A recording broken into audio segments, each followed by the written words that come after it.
Hello, farmers, and welcome to another episode of the harvest season. My name is Al, And I'm Micah. and we're here today to talk about cottagecore games. Woo! Yippee. Yippee. Woo! So, you hear Micah on, so it must mean it's Harvest Moon or Story of Seasons time. Woo! One or the other. That's my legacy here. Well, everyone has a thing, right? Your thing is Harvest Moon and Stony Seasons. Cody's thing is bugs and mobile games. Spencer's thing is kaiju. Kevin's thing is Sonic for some reason. Um, and my thing is whatever anybody doesn't want to do. Woo! All right, You're yeah. just So, an everyman. What can you know? well, absolutely, absolutely. All right, so we are going to talk about Story of Seasons Grand Bazaar, the remake of Harvest Moon Grand Bazaar, which was Game Boy, I think. Is that right? DS? You sound so sure. It was DS. Oh, it was DS, right? It Okay. was DS, and I only know that because I had never played it on the DS. So I went back and played it in Ah, preparation for this just to get like a feel for what it was like in its original state. fun times.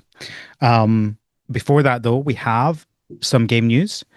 We also have the I Know What You released last month, which was missed last episode because Cody forgot to talk about it, despite mentioning it in the episode. Thanks, Cody. Uh, so we're going to cover that. Uh, but first of all, Michael, what have you been up to? I've been very busy. I just recently got back from the Pokemon World Championships in Nice. Anaheim. How was that? It was very fun. It was very nice. It was nice seeing a lot of friends and, just like it's always nice for events like that because there's so many people that almost exclusively online that you get to meet in person either for the first time or again, you get to see each other again. So it's a lot of fun. Uh, and it was very cool. It was in an arena this time. The Yes, I finals were saw. in an arena, which I didn't was end up seeing any of the live stream because it's just dreadful timing for here. But I did see some clips, and it looked quite interesting being in that sort of like surrounding the stage rather than kind of your standard looking forwards towards the stage. yeah, it was like it's the big leagues now. It's a real esports arena, which is kind of wild that it's come this far and that's where we are. But uh yeah, it was pretty cool. It was a very cool experience. Uh You've done one before, right? You've I done have previous. been to a few worlds before until they started going out of the country. Yes, fair enough. You didn't come to London and you didn't go to I did Japan. That's not fair come to enough. London and I Uh, did not go. No, I didn't. my question for you is then, how did it feel compared to the other ones you've been to? It felt a lot bigger. I Mhm. mean, the last time I had gone was pre-pandemic. Mhm. And it was, you know, uh, a lot happened to Did it? Pokemon as a hobby during the pandemic, as evidenced by the state of the card game and uh the prices of anything Pokemon. Yep. So it was pre the like boom, the big pandemic boom. So it was significantly smaller. Mhm. Uh yeah, it was just a lot bigger, a lot more moving parts. It seemed like a lot like higher production. Mhm. It was pretty big deal. Fun times. Yeah, I've only been to one, so I went to the London one, so I don't have anything to compare that to. Oh, sure. But it felt pretty big to me. Yeah. Um, uh, it was definitely a lot of fun. And if I were to get the opportunity to go again, I definitely would. There's so much, and it feels like even if you're not particularly interested in the matches themselves, which I find interesting, like I really only went to like during the Friday and Saturday, I kind of walked around and watched a bunch of the qualifications card game matches because they I think are the most accessible when there's loads of them. Oh, sure. Um, and I watched a little bit of the what's it called? Pokken tournament because Oh, that right, they right, were still right. doing that in London. They were fun to watch. And then other than that, it Wow, was they were still mostly doing Pokken in London. That's they were awesome. they were yeah. I think that was their last one. I think they didn't do it after that. Oh, that's sad. Um, and and then other than that, we just watched the finals on the Sunday. But even not knowing all the ins and the outs, they do a really good job of showing you and like like when they show you, they've got the screen up and they show you like the cards for the TCG. They have the like cameras and they actually show you what cards was put up. So it's clear you can read it and it's quite clear. And the VGC is a little bit harder to follow because like things happen really Sure. fast. And they don't, but the commentators are pretty good at catching you up on what just happened. So you're like, yeah, I have no idea what just something happened, but I have no idea what that was. And they're like, oh, this meant this triggered that, and this meant that, and that's how that happened. You're like, oh, okay, cool. And I find it really fun even when you don't know all the because like I'm not deep into um the tactics of the high end Sure. Yeah. competitive. Me neither. In Um, any regard, yeah, exactly, exactly. Uh, So cards, it's VGC, I don't really know what's going on, but exactly, exactly. We know the basics of how this thing works, right? And yeah. can beat everything in game, but there's a whole different level to have competitive. I know Um, when people are cheering that something good ha happened. yes, but I think they Usually I do. can use the context clues to be like, Yeah, oh, that was a big move that they used. I don't know. exactly. Exactly. And it's like, it's really exciting when like something crits or, Yeah, something doesn't quite hit like they miss by like 1 HP or something. It's super fun to watch that. But right. Yeah. it's also just fun to be around even if you don't care about that. Oh, yeah, Because definitely. there was loads of other events and stuff. There's obviously the Pokemon Center to spend all your money in. But Yeah. in London they had like these uh events like areas you could go and like get some merch and there was like a whole bunch of free stuff and like just other Oh, activities and that's stuff which was cool. fun. Yeah, they had some of that. I mean, they've always got like side events at these things, like at Worlds and the Internationals and all that stuff, for, you know, family members and people who are just attending, like spectators to do. Yeah, Um, or just, like if you go with your friend who is competing and you've got nothing to do, you can go join some side events or something like that. yeah. Uh, but they've also got this year at least they had a pin rally, which was kind of neat. It was kind Mm, of like a scavenger hunt game where it was a like pin trading rally where you would start with one pin and the goal was to like trade pins, either the pin that you got or other pins that you might have with the people at the stations where you could get the other pins. So like for example, when you start, you get a Pikachu pin by signing up, and it's like it's themed after the Anaheim motif, the kind of like diner aesthetic. Um, and then if you one of the other pins that you could get is like if you encountered a staff member, the staff members had specific pins. I think they had the Toad School pins or something like that. So you could mm, either trade your Pikachu pin for the Toad School pin, or you could trade a different pin for the Toad School pin, to try to collect all of them. So they were like, one of them was if you took a picture with the big inflatable Pikachu outside of the convention center, then you would get a pin for that. And it was all these things that you could do to get pins, that made it kind of like its own little experience. Um, so that was a lot of fun. And there were other things like that. They had other if you had done some like Unite, in they call it the Play Lab. If you'd done some like Pokemon Unite sets or something like that, then you would get a pin for that. That was like different from the pin rally. It was just like a different pin. Um, yeah, it was just lots of stuff to do for people. They have the museum like they have every year, I feel like, or they've got, kind of like little things from over the years. They've Yeah. got uh an area where you can like draw your own Pokemon card art, and then you can put it up on the wall, and that's always cute. Uh, they had the Legends ZA demo, which Oh, was nice. Did you play it? pretty cool. I did. Thoughts? It is the most I've felt like I was playing a new Pokemon game, I would say in the last like two generations.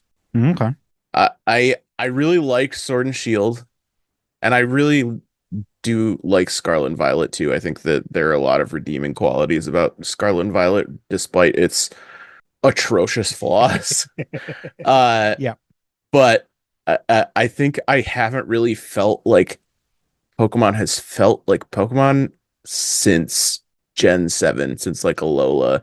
I think was the Interesting. last time that I really felt like when I played the game, like this feels like a Pokemon game. You're probably And not going to be able Legend to ZA really, elaborate on what that means, I suspect, but yeah, I don't really, try. I think because has been such an emphasis on trying to make Pokemon feel like an open world game. Like they Yeah. started that with Gen 8 with the wild area, and obviously all of Scarlet and Violet was open world. And this is the first time that it just felt like not like linear, but like contained, you know? Hmm.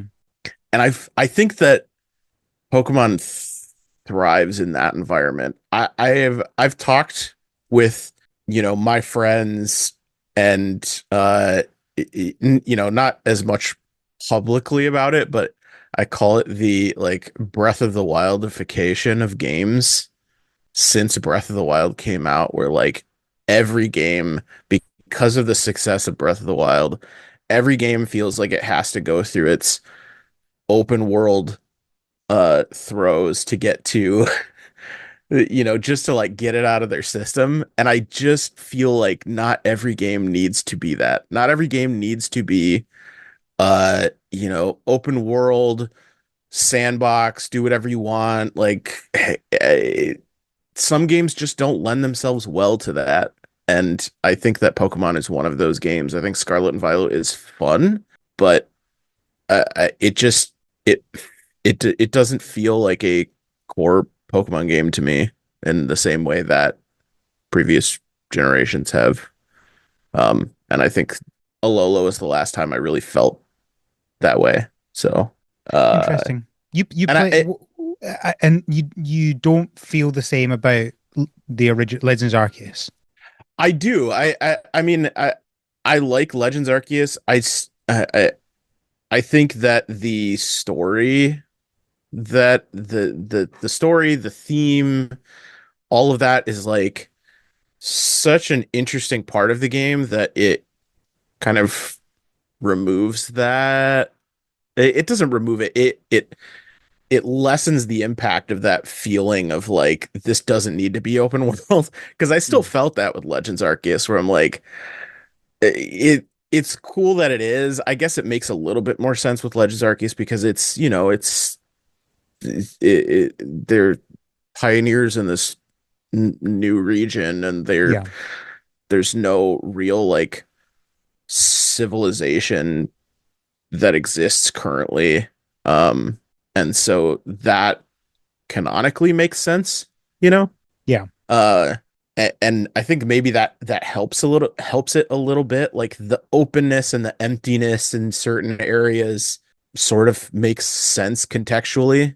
Hmm. Hmm. But with Scarlet and Violet, it just I don't know. It just feels open for the sake of being open. It Yeah. feels No, that's fair. like it's just trying to get the Breath of the Wild uh uh out of its system, and I just don't know that it lends itself well to that. I'm sure that there are a lot of people that will disagree with that, and there are a lot of people that only want Pokemon to be open world from this point forward. And like with any generation, not of Pokemon, of like generation of gamers, there's going to be a, in the future, this is going to be Scarlet and Violet is going to be what people know Pokemon as, like this Hmm. is the game that they grew up with. This is what Pokemon was to them, where to Yeah, yeah. me,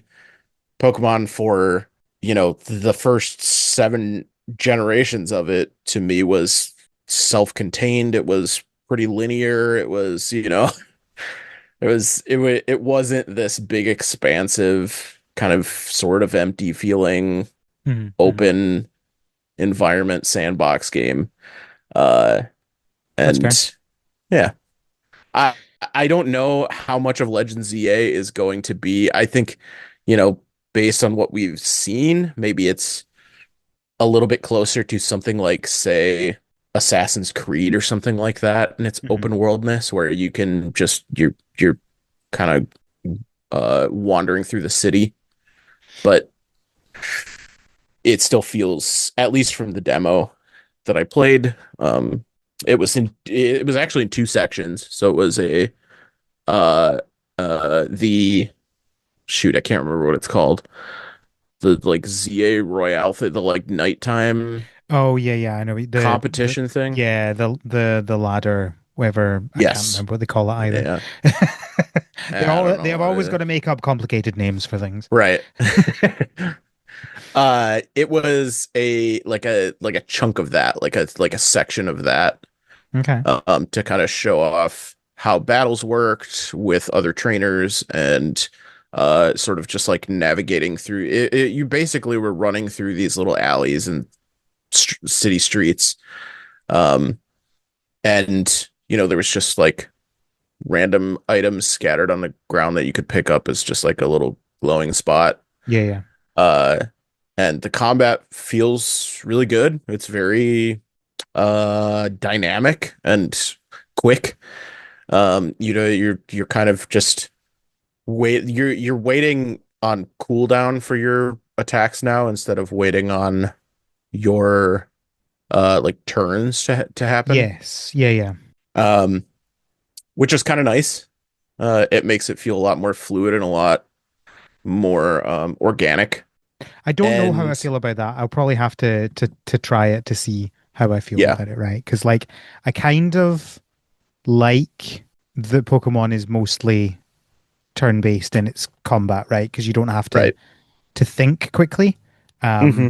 But equally, if the rest of the game is real time, then does it make sense for battles to not be real time, right? I actually really liked ZA's battle system being different, but still Or essentially Legends Arceus, rather. turn-based. Sorry, yeah, sorry, yeah, like Legends Arceus. Yeah, I yeah, liked how it was still turn-based but different. Um, I know people didn't really like that, and that's fine, but I did. So I don't know. I feel like it's gonna be. I'll have to try it and um, see yeah. how how it feels.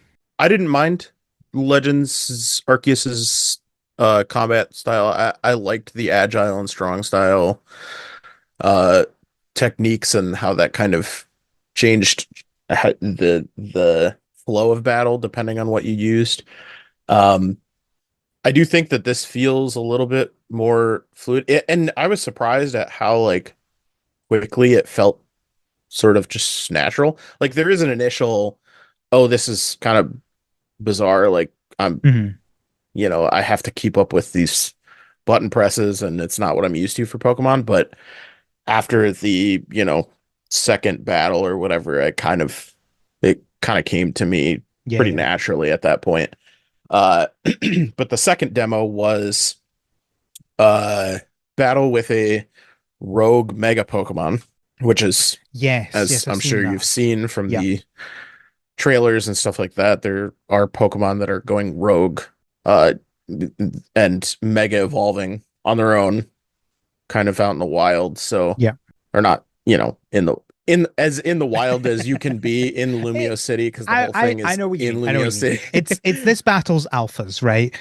Yeah, and it's kind of neat because it's like it felt like uh you only get like a small excerpt of it, but it felt like a kind of like a detective. story, like a detective story, like you are investigating why this is happening, and Okay, yeah, yeah. there's some like mystery to it, and I can tell that that's kind of It's be its own like yeah, it's going to be storyline. part of the main story, presumably. Right.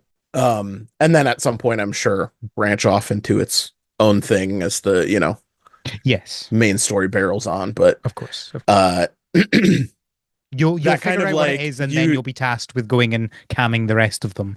But right. they're Yeah. not going to get rid of them. But you're kind of going around and getting clues to what's going on and like looking for this Pokemon and chasing it down and looking for clues for its whereabouts and stuff like that. So it Yeah, feels yeah, very investigative, which is cool to me. I like that. And then the that demo ended with uh kind of like a boss fight. And it is, it's still following kind of that Legends Arceus where uh sort of style of difficulty, I guess, or okay, like uh intensity where it's you also have to dodge, like you're using your Pokemon to attack this thing, but you also yeah, have to dodge because you can take damage directly from it. It's not discriminating who it's attacking or what it's attacking because it's rogue. Um yeah. It's interesting. I guess the thing about the difference between that and how Arceus worked was that the way that it worked in Arceus is you were trying to catch it rather than battle it, right? So like mhm. it kind of made sense to be kind of real time there where you're like trying to throw balls at it. I really like that. But when you're also then trying to decide what your Pokemon will do, I wonder how that will feel. Yeah, That's I guess my question. it definitely took a little bit to get used to it. I mean, it's a little it's a lot to keep track of in the moment, like initially at least, but I think, by the end of the demo, I had really gotten the hang of it and Yeah, yeah, just yeah. wanted to do more of that. Fair enough. There's different things that you uh like different bars and meters and stuff that you can watch, and you have to, uh it kind of those bars and meters kind of keep the flow of battle going, and it Yeah, once you get into that groove, it makes a lot of sense. yeah, yeah. I guess I'll just have to see. We've only got a month and a half now. Not Yep. long to go. Yeah. Looking forward It's to very trying it out. close. I really liked it. I am very excited to like explore the city more than anything. Just like walk around with, your Pokemon is out with you the whole time. Your I think your primary party member is out with you the whole time, and it Right. felt great and normal, and not like Sword and Shield where they kind of move at the slowest possible pace and they're not really Yeah. following you. They're just kind of puttering around in the distance, or like And Scarlet and Violet and where only they in are one place. constantly flying all over the map trying to attack anything or collect anything that's in their view. It Yeah. just felt like you and your companion out on an adventure together. Cool. So We shall see. we shall. And then they did the champions thing, and that kind of, I guess we'll see what that becomes, because that sounds like that's what that's going to be their solution for Yeah. not having turn-based battles in core games now. Um, Yeah. at least Yeah. I mean, it for gives the them more time being. flexibility as well and allows people to be like it might stop some people complaining about like, oh, they've removed megas again or whatever. Right. And like, yeah, okay, fine. They're in this other game. Go play them over there if you really care about Yeah. Yeah, so it's good. So next year, Al, it's in San Francisco. it. It's a good time to come. Well, It's the 30th anniversary. never say never. Never say never. That's Although the problem that's what is I that like to hear. August is a difficult time because I tend to be on like away somewhere for the Oh, first sure. couple of weeks of August, and then it's like rushing away again at that point, so the timing is not ideal. Sure. So we'll just but never say never. That's better than no. Look, I'll take it. I love doing it. when it was in London. It was great fun. I would love to go again. Are you saying you don't want to come to the United States right now? Is that what you're telling Uh, me? look, it definitely makes you reconsider things. Let's put it that way. Well, believe me, there's been a lot of reconsidering. Yeah. Cool beans. So that was it. Yeah, haven't other than that, I've been working, so I haven't had a whole lot of time to do anything else. Played some Hollow Knight. Oh yeah. Have you downloaded Silk Song yet? Have you bought Silk Song? I did download Silksong. I hadn't really played Hollow Knight a ton. I played like 30 minutes of it, Hmm. and then because I kind of just got the vibe from it like, oh, this is kind of just like a Souls like, uh it's hard and it's got boss battles. Like that's cool. I don't mind that. I like that. I like those games, but I don't know that I really need a 2D version of that. And then I had kind of learned without, realizing it earlier that it's a like Metroidvania game, which I love, and I didn't know that. So now that I've gotten to those aspects of it by like playing more of it, I'm really, really enjoying it. Um, and so as I've been playing that, I've been kind of prepping for when I have the free time to play through Yeah, Silksong. So, fair enough. have you played any Hollow Knight or? I played most of the way through Hollow Knight. I got stuck on one battle and then ended up playing something else, and I never went back to it because it's hard to go back to games sometimes. That's Uh, kind of how it goes a lot of yeah. times, I feel like. But I did enjoy it. I'm certainly not picking up Silk Song right now. I might do it at some point. I guess so I really love the combat and the platforming and the exploration, but I absolutely hate backtracking in games. Just across the board. I hate going back to a place I've already been because I'm like, I've been here. And it's like you have to go all the way back through an area you've explored to get to a new area. I don't find that fun. I saw someone describe it as um, that moment where you walk out to your car and then you realize you've forgotten your car keys, so you have to go back to the house to get the car Can keys. That's can that's the I game. did this happen to be Northern Lion who was talking Well, about it? no idea. I was on a Okay, all TikTok, so right. I wasn't really paying attention to All it. right. I watched there's a streamer that I watch sometimes in Northern Lion. He had that exact same analogy for Yeah, it might have been then. why he doesn't like Metroidvania games. And I totally respect that, but also I kind of listen to him say that and then also recognize that he constantly plays like roguelikes like Binding of Isaac and stuff like that, Oh, where you are oh, just doing the it's the same same things thing. over and over. Yeah, if well, I I mean, was like, I think this they're feels worse, right? invalidating. Yeah, no, can't with that. Thank you very much. But yeah, Um, I definitely understand and respect that perspective about Metroidvania games. They're definitely not for everybody, that's for sure. this is the problem. It's like it's hard to get 2D platformers with combat that aren't Metroidvanias now, right? Like that Sure. those don't really exist anymore because they're just all Metroidvanias now. It's kind of like how yeah, when you're watching the trailer for a game, you're like, oh, this looks really good, really good. Oh, it's a roguelike. Okay, fine. And you're like, I get that people love it and I get that it's a trendy thing, blah blah blah. I just uh That is exactly how I feel specifically about roguelikes. yeah. Every time I'm like, oh, this looks cool. I love the graphics, I love the art style. And then they're like, it's a roguelike. And I'm like, I immediately don't care anymore. Yeah.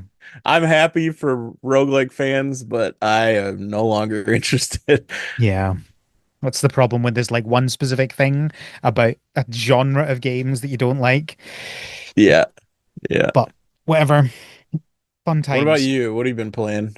I have finished up Donkey Kong Bonanza. I hit credits on that Oh, game. nice. So I enjoyed that game. I am undecided as to whether I'm going to go back and try and, 100% everything.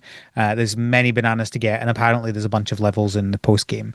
I haven't done them, mainly because I completed it on the day that Story of Seasons Grand Bazaar arrived. So I was like, well, this is Oh, this is sure. my next week. We gave ourselves exactly a week and 2 days to get this to play through the game before the episode. So I was like, well, I'm not going to waste more time.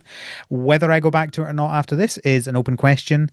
We'll just see. I did enjoy it. I'm not a huge fan of the camera. The camera could do with a bit of improvement, but other than that, I really really enjoyed it. It's good fun.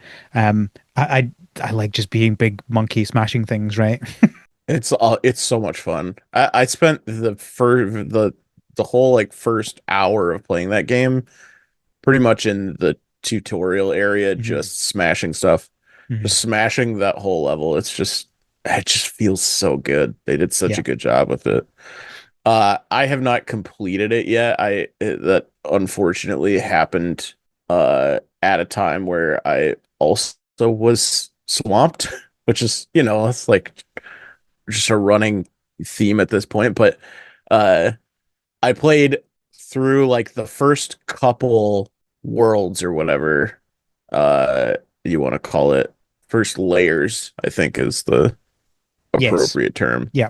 And that is as far as I've gotten. But I've heard that it is very much worth completing for story reasons, I guess. Like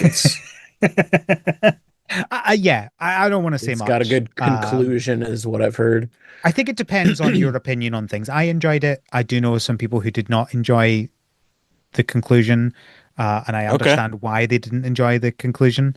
But it's very much a yeah personal taste thing. I do enjoy, no matter what you think about it. I highly recommend avoiding the end spoiler. Right, like it is. You probably wouldn't guess it. Uh, and it's nice to not be spoiled. And I wasn't spoiled for that. I was like, oh, I was not expecting that. So it's nice to get that.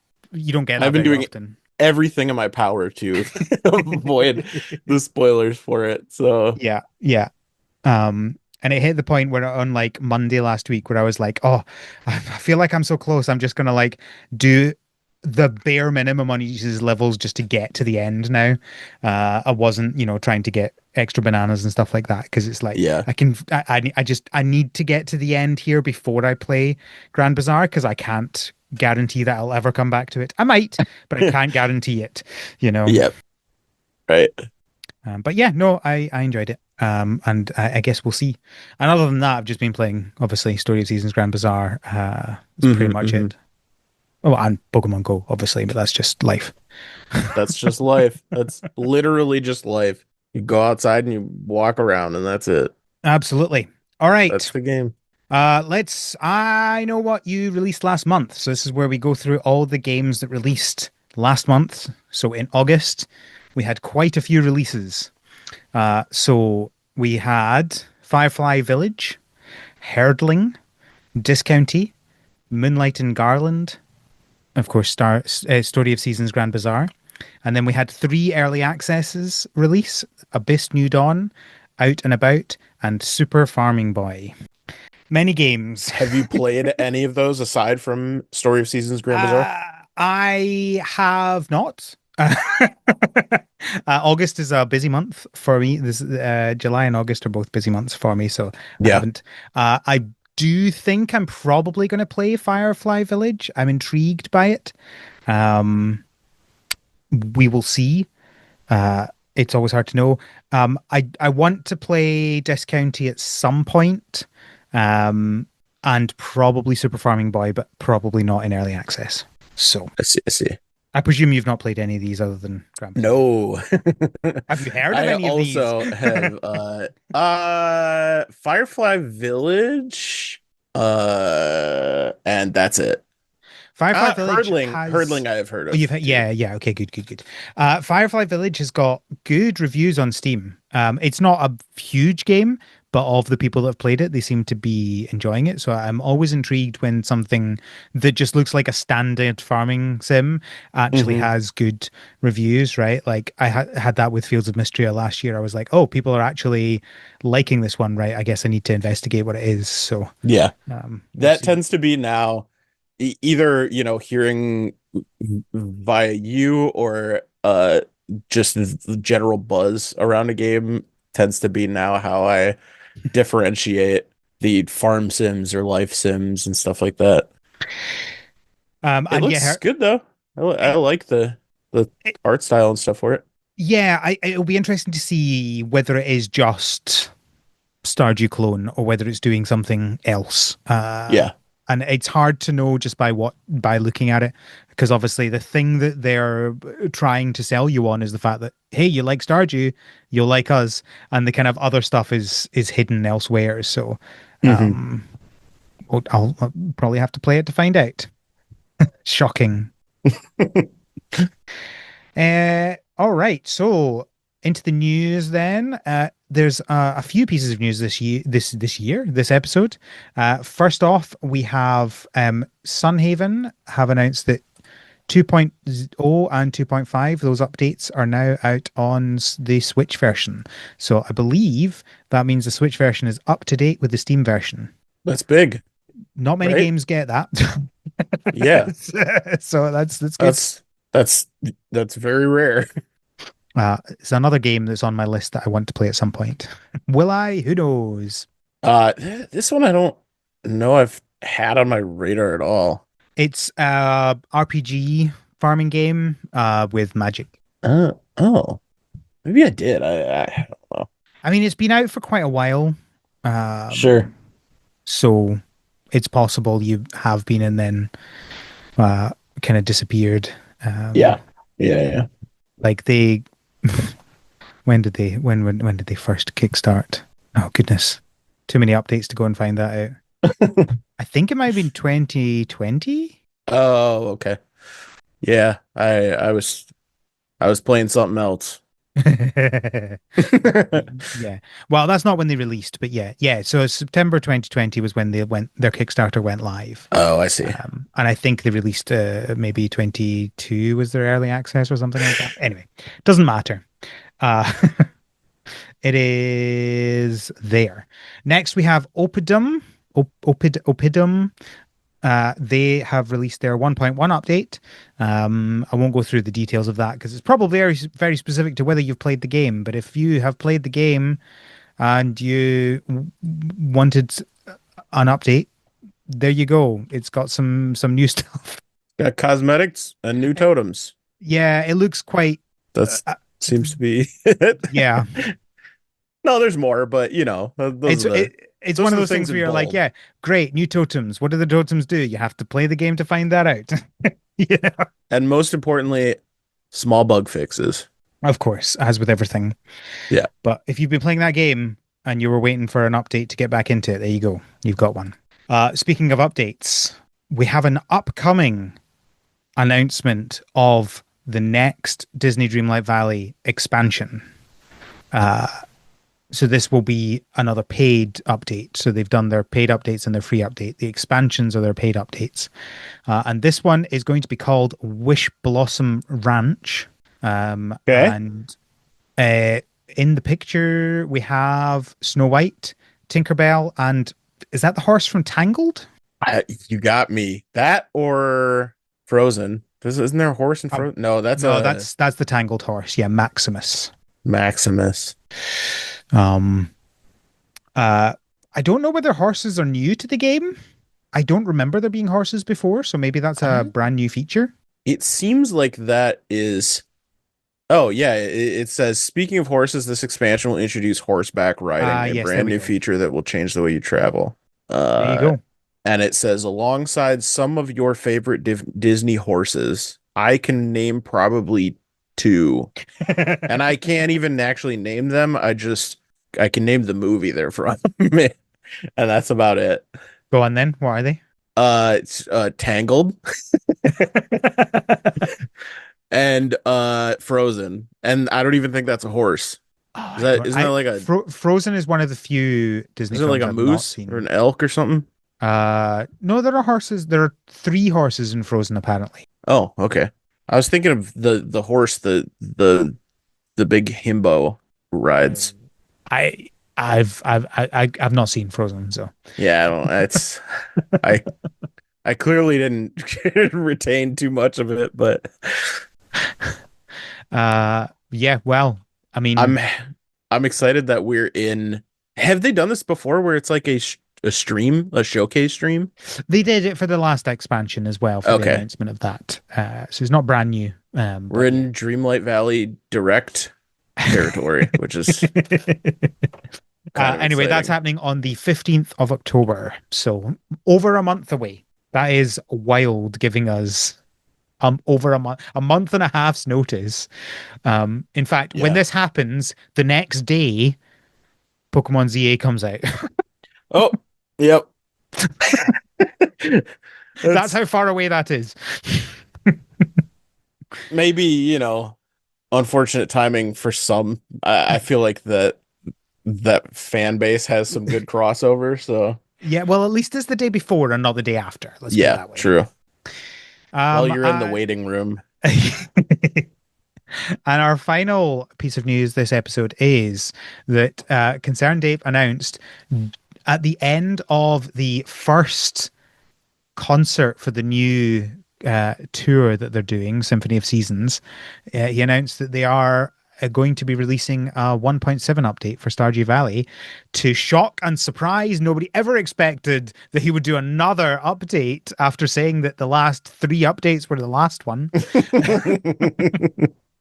I can't when I saw this, I all I could think about was the last conversation we had about it where it was like uh I wish that he would just for his own sake just stop. But he never will. And you know Yeah. what? Bless him for it. Yeah, it's quite something. Look, if he's happy, that's the important thing, and That's right. he clearly wants to do it. I know he said a bunch of stuff about like the expectations and stuff, but like surely he must know that he could just stop, right? Oh, for Like sure. Yeah. the interesting thing is he posted on the Haunted Chocolatier blog, uh, on the recent Stardew Valley 1.7 update announcement. Recently announced there'd be another major content update to Stardew Valley, the 1.7 update. No, he didn't. He called this major. 1.6 was never meant to be major. So what on earth has he got planned for this when 1.6 was not meant to be major and ended up being absolutely massive? I have no Yeah. idea. I don't He says, you might be wondering if Concerned Ape is working on Stardew Valley 1.7. Will that cause Haunted Chocolatier to take longer? The answer, maybe a little, but not as much as you might think. And then basically he goes into talk about how he is less and less being the key person in the game. It sounds like Mm, he is the kind of source of ideas and of stuff. And he says he wants to touch everything, but not do everything, which sounds like a fair way to put it. Um, like yeah. he wants to be involved in everything, but not doing everything, so that he doesn't kind of become the required linchpin for everything to be done, and therefore can continue to work on Haunted Chocolatier.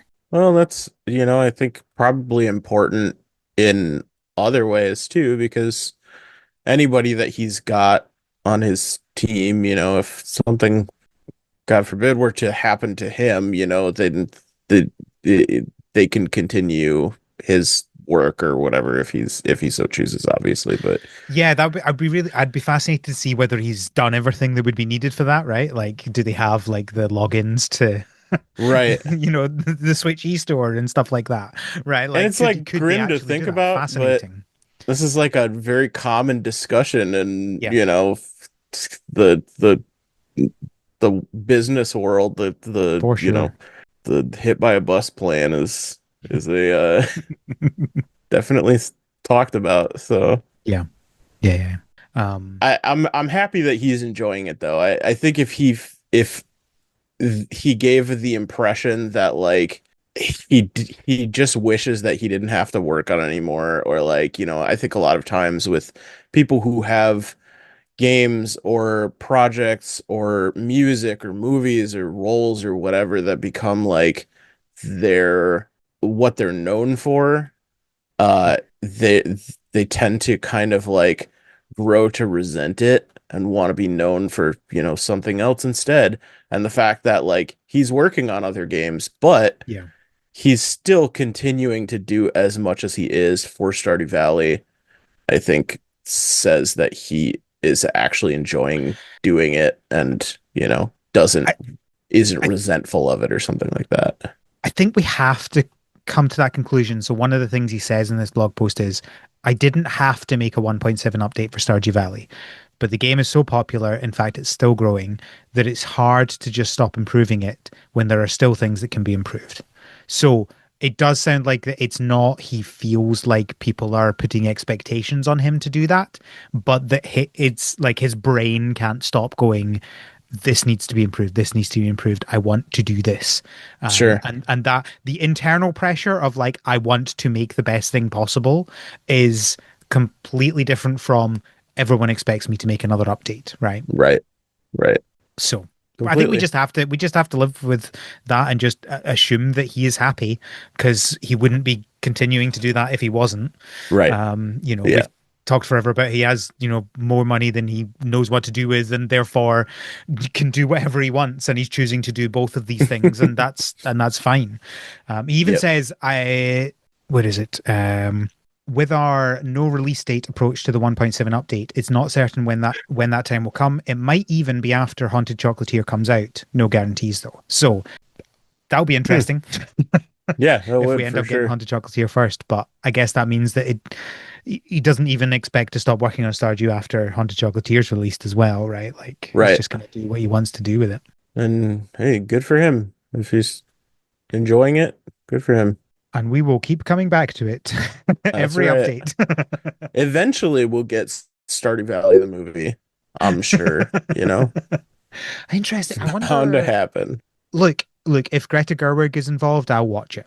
Who am I kidding? I'll Same. watch it either I way, agree. right? I But mean, yeah, I watched the Minecraft movie yeah. without any real pushback, so I will probably watch it. All right. It's now that time. We're going to talk about Story of Seasons Grand Bazaar. So, um, this is, as mentioned earlier on, a remake of a DS game, Harvest Moon Grand Bazaar.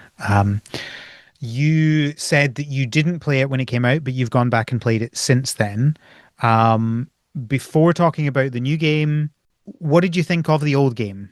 It was interesting. I don't know what like how this happened, but like I was pretty on the ball. I think this was just right around the time that I started to feel like uh I don't know, I just didn't care as much about Harvest Moon. Like there were other Right, yes. games that were like, kind of filling that niche to some degree, and like I didn't need to, I don't know. But I completely missed Grand Bazaar, and I can't really fathom why, because it actually is a very good DS game. It feels very similar in like UI approach and like user experience approach to Friends of Mineral Town, and which is one of my all-time Mhm. favorite Yeah. Harvest Moon games or Story of Seasons games. And I would be curious to see like I guess I should have looked it up, but I didn't. I'd be curious to see the like time frame between those releases, considering it was GBA to DS release. Mm. Um, because so much of it feels like it's from that same time period or that same era that like it feels like it, it can't be that far off. They can't be that far off from each other. But it's got a surprise. I was surprised at how much like sort of realistic detail there was to it. It's still obviously very like cartoony, like the characters are cartoony and it's like chibi pixel sprites and stuff, but like the backgrounds, the trees, the textures on the buildings, even like the bookshelves have like individual books with individual spines and stuff. Like there's a lot of detail in the textures that I was kind of blown away by. And I was like, wow, this is what they were doing in the DS era for Harvest Moon. This is Hmm. crazy. Uh, there's also just some little things that I noticed too. Just I didn't play a ton of it. I do want to play more of it, but there are just a couple things that I noticed that are different from the remake that I guess maybe I'll wait to talk about those when we're talking Yeah, about yeah, the that's actual fine. Yeah, game. we don't need to go through everything. I thought it was interesting to cover. I checked, so the original Friends of Mineral Town, so not like the More Friends or whatever the other ones were called. Hmm. That came out in 2003 in Japan, and Grand Bazaar came out in 2008. So 5 years Okay. difference. Was there between them, was there another other than There were more multiple friends? between, Okay. so there was more friends, I guess. Do you mean specifically on the handheld console? Because this obviously they Yeah, were they were releasing yeah. on both, because there was A Wonderful Life and Another Wonderful Life, but they were obviously GameCube. um there was Harvest Moon DS and Oh, and Island of then cute, Happiness. DS Yeah, cute so or I think whatever. DS Cute was just the DS, but with a girl, like with all Yeah, the other ones they'd done up to that point. as they do. Yeah, there was Island of Happiness. Okay, I do remember Island of Happiness. I don't remember anything about that game, but I do remember buying it and They did playing it. so many games in this time period. And then there was Sunshine Islands. That I don't. It looks like it was, oh, that looks like it was also the The girl version. girl version of Island of Happiness. That sounds right. That's, don't get It's to be so happy. If you're a it's girl, you get to so have sunshine. funny. Yeah, it's so funny to me how they took the like Pokemon third version approach, but applied it just to the gender of your Yeah. like your It looks protagonist. it looks like Grand Bazaar might have been the first one that didn't do that. Could you choose in Grand Bazaar? You could, yeah. Well, there you go. Yeah. So that was the first one where they didn't, have a separate game for the girl. Well, at least handheld. I don't know at what point they Yeah. Well, started I'm pretty sure. allowing. Well, they did with A Wonderful Life. Obviously, yeah, they had Another Wonderful Life. Hmm. Apparently, they released one for PSP called Harvest Moon Boy and Girl, I remember that. Yep. Which was just like which was I think Save Back the to Nature. Homeland.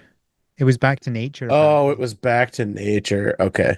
Um, and then they had Animal Parade. Oh, they had Tree Okay. of Tranquility.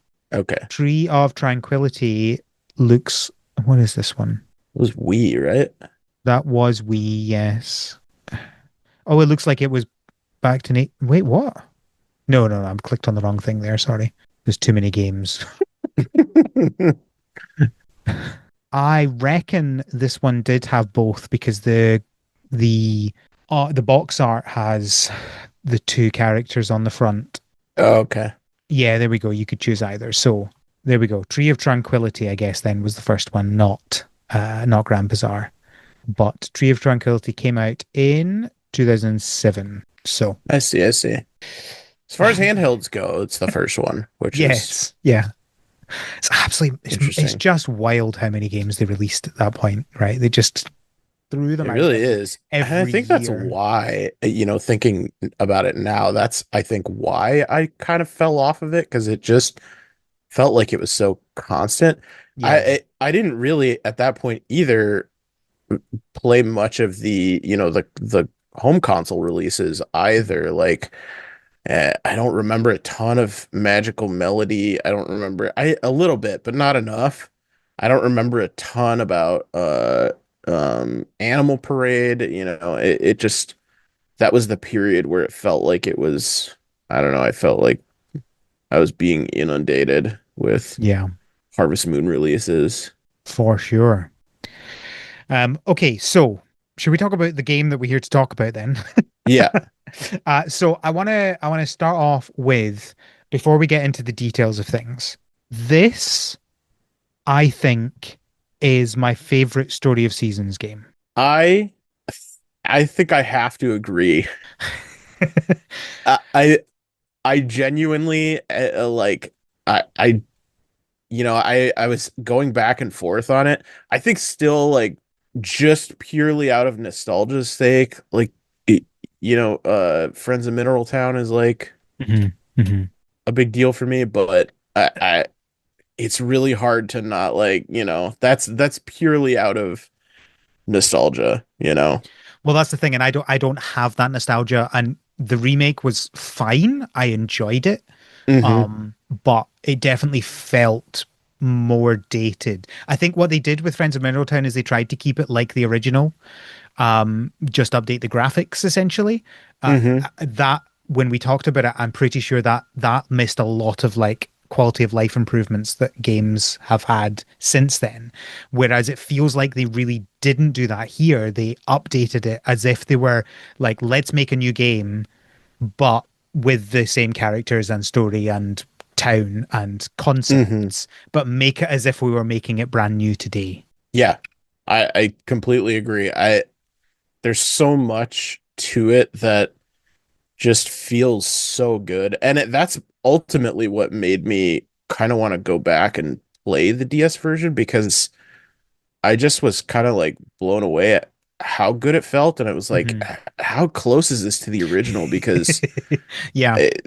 it, if this is, like pretty spot on to it, like how is this not more popular of a Harvest Moon game? But yeah, Well, it's let's just let's go through specific mechanics and if there's stuff you want to talk about with the original as well, we can do that in those sure. individual things. So I want to talk about the movement first because I think this is the first game that I've played since Fae Farm that I felt has actually tried to do something fun with movement in a farming game.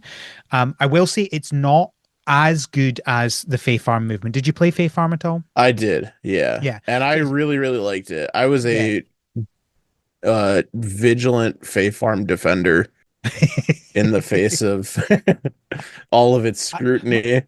My summary of that game is I loved the movement. I hated the characters, and that is such an important part of these games that I felt like it was a an unforgivable sin for me. Yeah, Um, that seems but to yeah, be the but consensus. my coming out of that game, I was like, this movement is so good. I want every game to do this now. Like it was just so fluid and so fun. Like okay, I don't want Stardew to do it, right? Stardew is its own unique thing, and I want it to continue to be what it is. And when I go back to it, I'll feel a little bit like, oh, I wish I could move better, but it is still what it is, and you have to enjoy it for what it is. Um, but just being able to like, even if you just ignore like the glider, right? Let's just talk about the jumping. Being Yeah. able to walk up to a fence and jump over the fence is so good. Being able to walk up to a ledge and jump up that, just amazing. The placement of they have these bouncy barrels where if you're in the town square and you walk up, you can bounce up a bouncy barrel over this cliff and then bounce up another one over to another cliff and bam, you're at the entrance to your farm. Like that in and of itself is just a game changer, not having to like walk the longest direction to get to anywhere. Yes. Um, but also then they add a glider, which means that you can, depending on the day, because the movement of the glider is dependent on the weather, which I'm sure we can talk about. But you can like jump off the cliff and like glide all the way to the other side of the map. It's so smooth. I think my one problem with it is that there are, especially in the mountains, a lot of invisible walls that I wish weren't there that ruin it a little bit in that area specifically. Yeah, I haven't spent a ton of time in the mountains yet, but I haven't really experienced the what you're saying about the Yeah. amount of invisible walls, but uh it that doesn't really surprise me, I guess. I've definitely noticed that at least in the town, there's a lot more leeway for like making jumps and stuff Yeah. like so at least early on, I full disclosure, I didn't get a ton of time with I didn't get as much time with this as I would have liked to before we're recording this. So there's a lot of stuff that I probably didn't get to that you probably got to. So Mm-hmm. I'm interested to hear maybe what I'm missing out on or what happens in, further on down the road. But uh if you jump, like you can jump pretty much anywhere. There are some invisible walls like houses or, like some fences that are too close together or trees that are too close together or something like that. But if you jump in the water, you just kind of it does the old video game oops you drown sort of and then puts you back where you started. I don't know if later you get the ability to swim or like There's not, as far as I'm aware, there's no swimming, okay. but you do get a double jump, Okay. Okay, which so this was makes it so easy to get over things.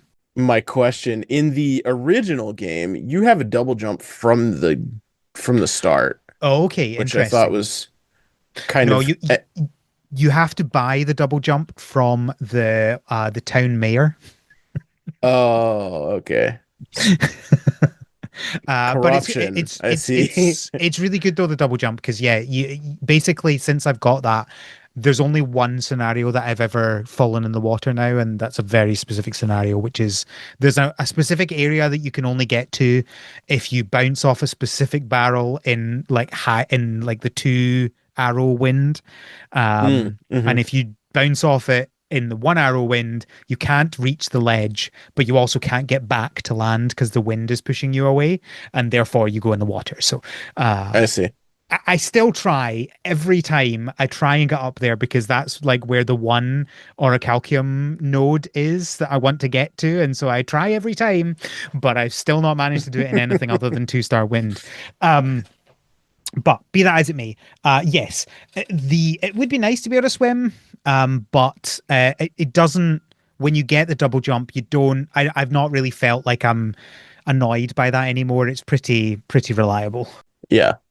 Yeah, I can definitely see that being a significant game changer. It's just funny to me because going back and playing the DS version and having that double jump, I was like, Mhm. well, this would be nice to have in the, It was and an I was like, interesting maybe you decision that unlock it was. later. Yeah. I don't know, but yeah, clearly you do, and it is kind of odd that that was that they, kind of nerf it early. I guess maybe because there is so much more um when you're working with 3D environments like that, there's more likelihood for you to be able to like clip around stuff that maybe you're not supposed to or things like that. So maybe it was a safety measure Well, for like early on. yeah, I don't know. I think it's just so my theory about it is the progression. I don't know how far in the game are you? Like, where are you time wise? Uh like uh like season wise, I am Yeah. still in spring. Okay. Have you done a couple of weeks? You done a I did, couple of yeah. bazaars? Yep. Okay. And I Um, absolutely crushed the flower festival. it's not hard to. No one else tries It's hard. really not. Uh, Yeah. And my inventory is completely stacked with yeah, flowers and I yeah. don't know what to do. Also, herbs work as flowers in the flower festival Yeah. as well. Um, the progression in this game is so much faster than any other farming game I've played. Like I think on my third bazaar, I sold like 120 grand, which is just so much money for spring one. Um, Yeah. Which actually real quick, can we talk about that? Because yeah, I think that, obviously the namesake is like that's the primary mechanic of the game is yeah. not the primary mechanic, but it's like the big gimmick is the It's the Grand selling point Bazaar. of this game. It's what makes this game different. Right. So, the whole premise is that you are in this town, you come to this town, and they're trying to they have a bazaar and they're trying to rebuild their reputation as a town with a grand bazaar, and you being the child that shows up and moves in obviously is the only one that can help them. You're the chosen None of one. the other adults know what to do. They do not understand how to make this town work. But now that you're there as a farmer, things surely will change. And they right out of the gate, which I thought was pretty interesting too, because they don't do that in the DS one. The second that you kind of spawn into the map, they take you right to a bazaar and give you a like full bazaar experience where Mhm. it teaches you how to put your stock out on the table, gives you the bell, tells you got to ring the bell when people are nearby to call them over so that they'll come and look at your wares, and then they will decide whether or not they want to purchase it. Sometimes they'll say, "Oh, actually, I'm looking for this instead," or they'll get like a little, thought bubble above their head that's like, I actually am looking for this, and if you have it Mhm. in your inventory, The then thought bubble will only be things you do have in your inventory, by the way. I figured that was the case. Yeah. Because I'm Um, now halfway through fall of year one. So I've done, what is that, 10 bazaars. yeah. And not once have I had someone put up a thought bubble that wasn't something that I had. And when you have obscure things, they just happen to have the thought bubble of an obscure thing that Yeah. you have in your inventory. So That's why I figured, because I was like, what are the chances that yeah, someone is looking for this one herbal perfume that I happen to exactly. Yeah, have yeah, on yeah. me? Yeah. Or the Uh, first time that I accidentally put an orichalcum in my in my store, and of suddenly course somebody somebody wants wants one. it. Do you happen to have this, by the way? But that's primarily how you can still go to the general store and sell your goods, right? But Mhm. the primary method of making your money is to take all your goods, save all your goods, take them to the bazaar on Saturdays once a week, and sell them at the bazaar. And you get two shifts throughout the Saturday. You have Mhm. two time slots that you can work the bazaar. My very first Saturday, I actually missed the second shift because I thought that the game was going to alert me Oh, when the time was. Because I forgot, they have a I think specific time slot. It's like yeah, 10 a.m. to 2, 1 p.m. or something, like 10 till 2 p.m. 2, 10 till 2 and 3 till 7. So I forgot what the second time slot was. So I was like, oh, I'm gonna go like greet villagers and stuff. And then when Yeah. it says it's time for the afternoon shift or whatever, then I'll go back. But that never happened. And then I was like, oh, I should probably go check and see if it's happening. And when I went back, then it was like 6:57 and Oh it no. ended at 7. I I love got that in you there, did. it like I love rang that my bell and you took till 6:57 to be like, "Huh, are we doing a second shift at all?" yeah. Uh, Well, I didn't they want to rush anybody. they do. I'm pretty sure there is a notification that says it's time for the second one, but it's like quite subtle. And I think if you're it's only there for like a couple of seconds. So if you were reading something that somebody says and you didn't notice that Oh, there was sure. something popping up, I think it would be quite easy to miss that. So yeah, That is it would be very nice if it likely was what more happened. obvious because they do the same thing Yeah. in the morning. If you're not at the bazaar yet, it will like pop up say, "Oh, it's 10 o'clock. The first bazaar shift is opened." Oh, okay. But yeah. Okay. So I think I am probably well known on this podcast for hating running a shop in a game. I didn't like it in Sugar Dew Island, but I didn't like anything about that game. I'm not a fan of it in Ooblets. Oh, what was the other one that had one recently? Oh, I'm gonna Mm, forgotten the name of the game, but it was our game of the year one year. Why have I forgotten the name of it? Mineko's Night Market? Yes, there we go. Mineko's Night Market was fine, but I didn't actively hate it, but I didn't feel like it added anything. And generally, Sure. I find that the way that these shops are, it's just a more long, drawn out way of selling your stuff. Yeah. But this game does something different, and I want to figure that out during this conversation what that is. But there's something about this that is not addictive, but like it makes you want to do it again. Like the rushed nature of it, I think. The the trying to figure out what it is that people want and putting them out, the trying to get Hmm. through the amount of time and sell everything within the time, the fact that there is an advantage to doing that in doing the shop at the bazaar in that you make more money than if you just sell it to the general store. Hmm. I think it's like you can by default it's like 25% more, but you can increase it even more with like upgrades to your bazaar and stuff like that. Right.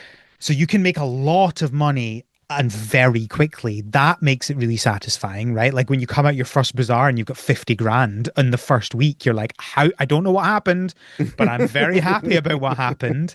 Um, and all of that put together is very satisfying. And also the fact that like most of the expensive things that you would spend money on, you do at the same time. So it's like my kind of general cycle for the bazaar has been you go for 10, you do your first one, you sell as much as you can during the first section, and then during the break you go and figure out what it is you want to buy with the you know 10 grand, 50 grand, 100 grand, whatever it is you've made.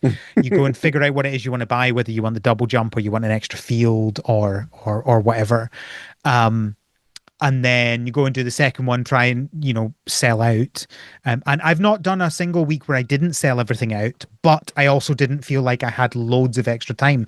It has worked very impressively in terms of like just feeling like you manage to do it just in time, but still managing to do everything, which is a very hard thing to do in games just in general.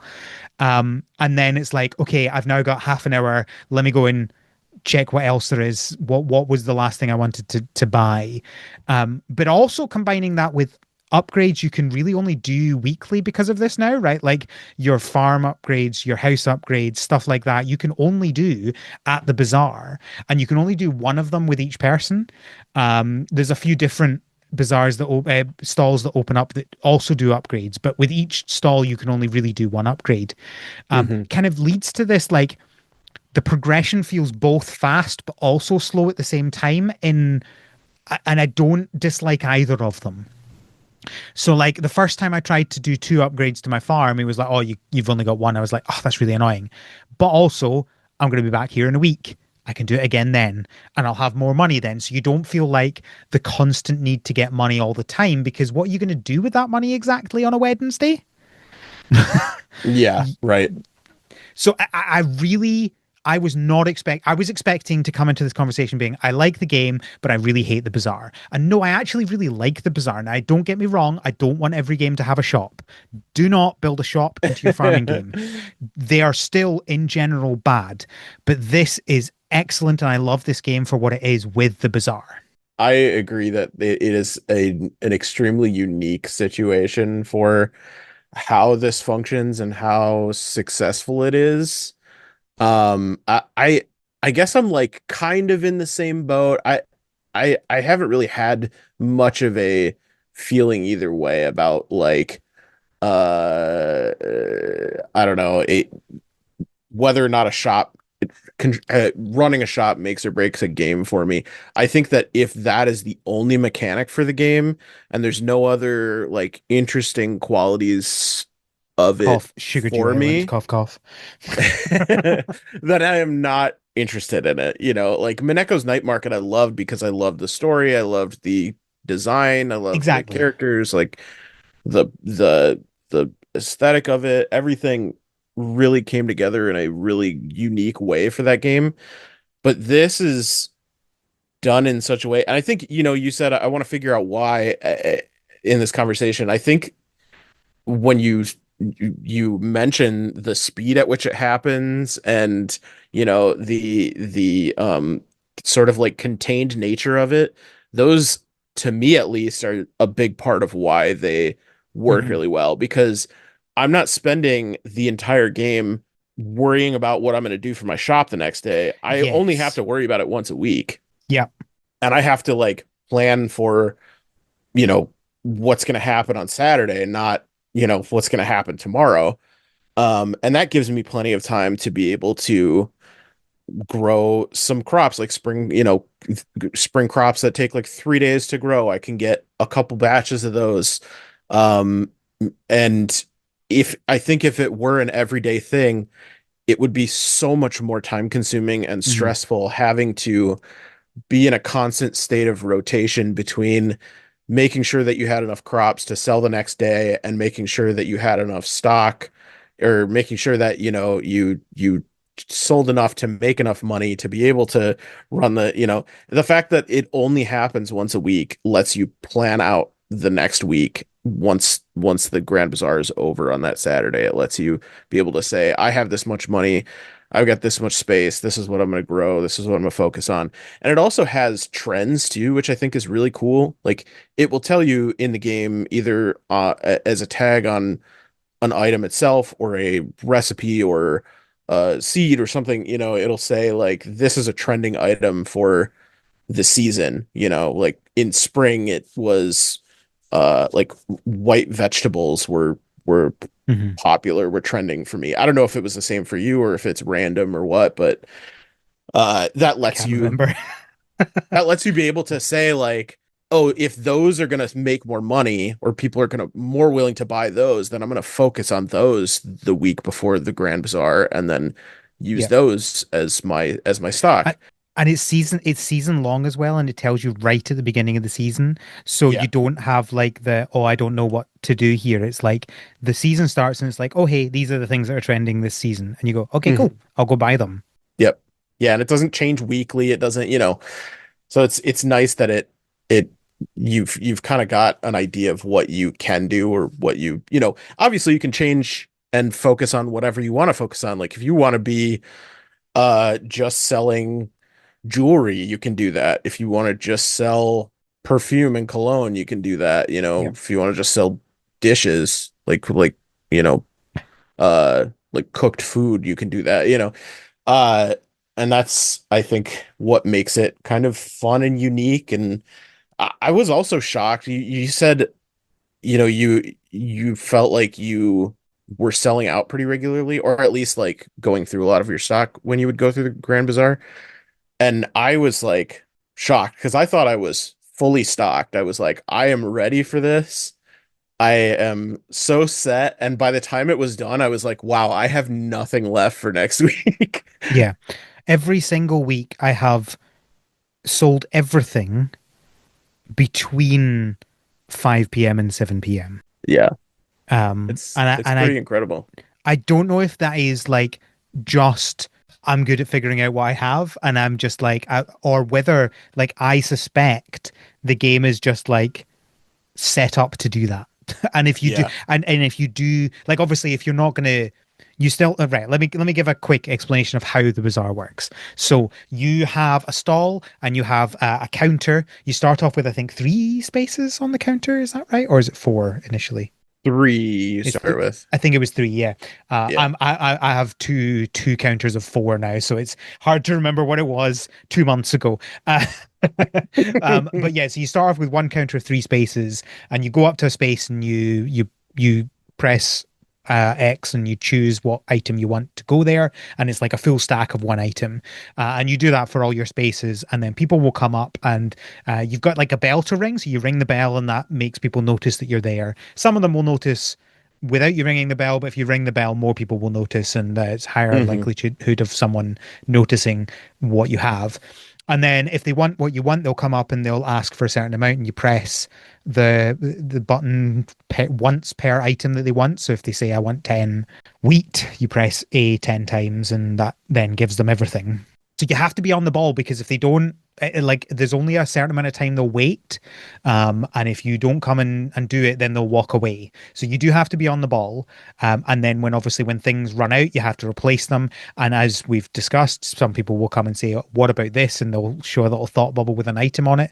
So you can then switch out something you have for what they want, and they will then come and buy that.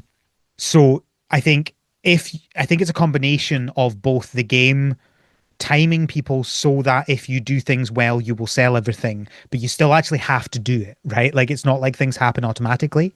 And so if you were just standing there or you miss a bunch of people, you probably wouldn't sell out. But I think the good thing about that is because it's the way it's set up, you feel satisfaction for doing something, right? If I don't Right. do it, so I feel like I'm actually doing something here. If I wasn't doing something, I wouldn't be making money.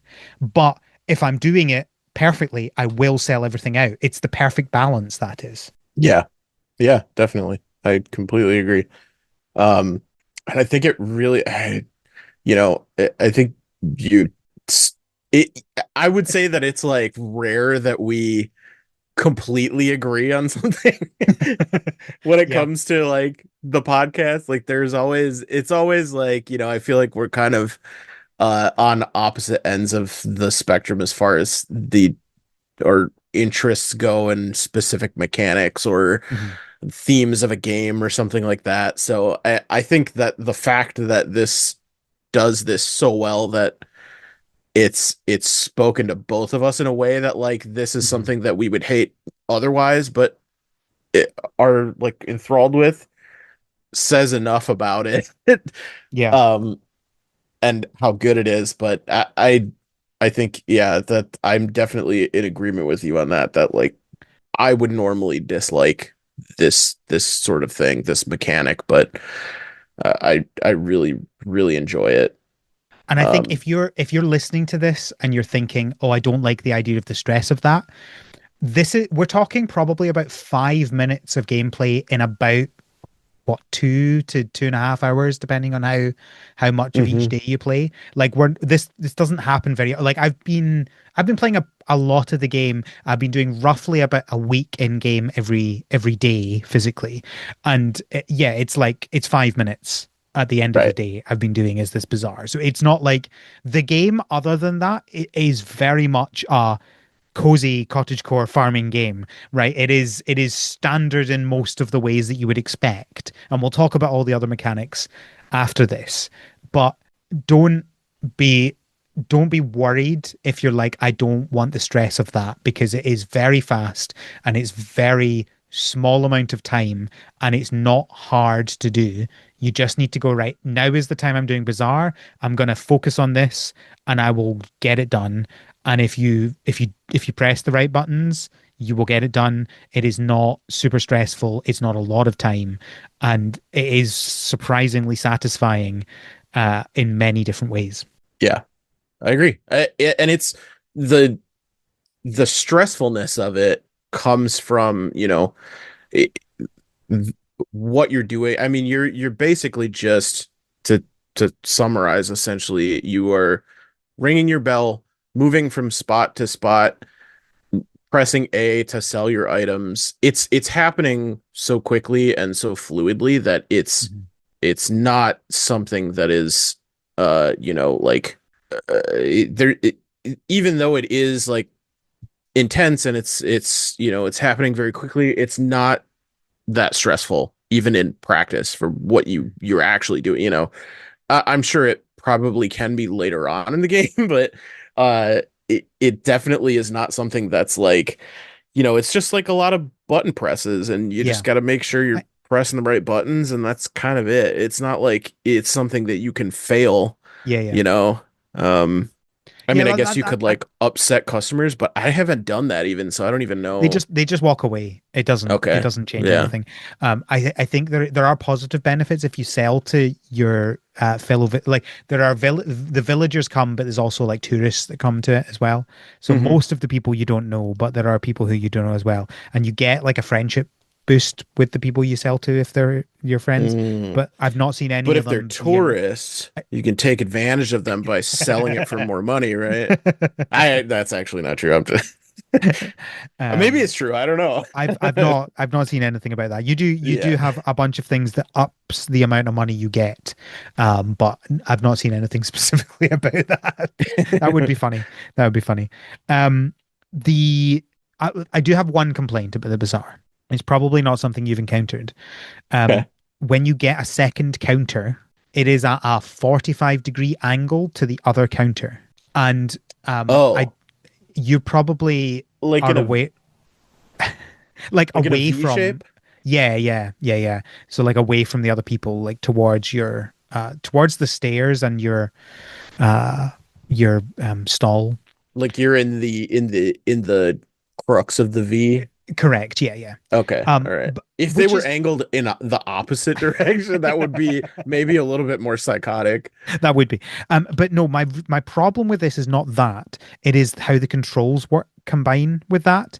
In that the controls work differently when you're in Bazaar mode. You're basically just moving left and right. You can, I think, move towards the stall, but it doesn't feel the same as normal. It feels really weird. So don't do that. But the Hmm. problem with that is then when the second counter is angled away, and then you get a third one is angled away as well, um, or towards, I guess. Um, your two-dimensional movement suddenly becomes three-dimensional again, but you're controlling it Oh, two-dimensionally. So you're strange. moving left and right to move left and right, but also move backwards. And so I I frequently can't figure out the right place to be to sell when I'm on one my angled counter. Um, and I can't I feel like they could have just had them all in a single line, and that would have made Sure. it so much better because it's just trying to position yourself on the angled one is really difficult because you're moving left and right to move backwards, which Yeah. just feels so wrong. And also trying it's like did you play Crash Bandicoot? Yes.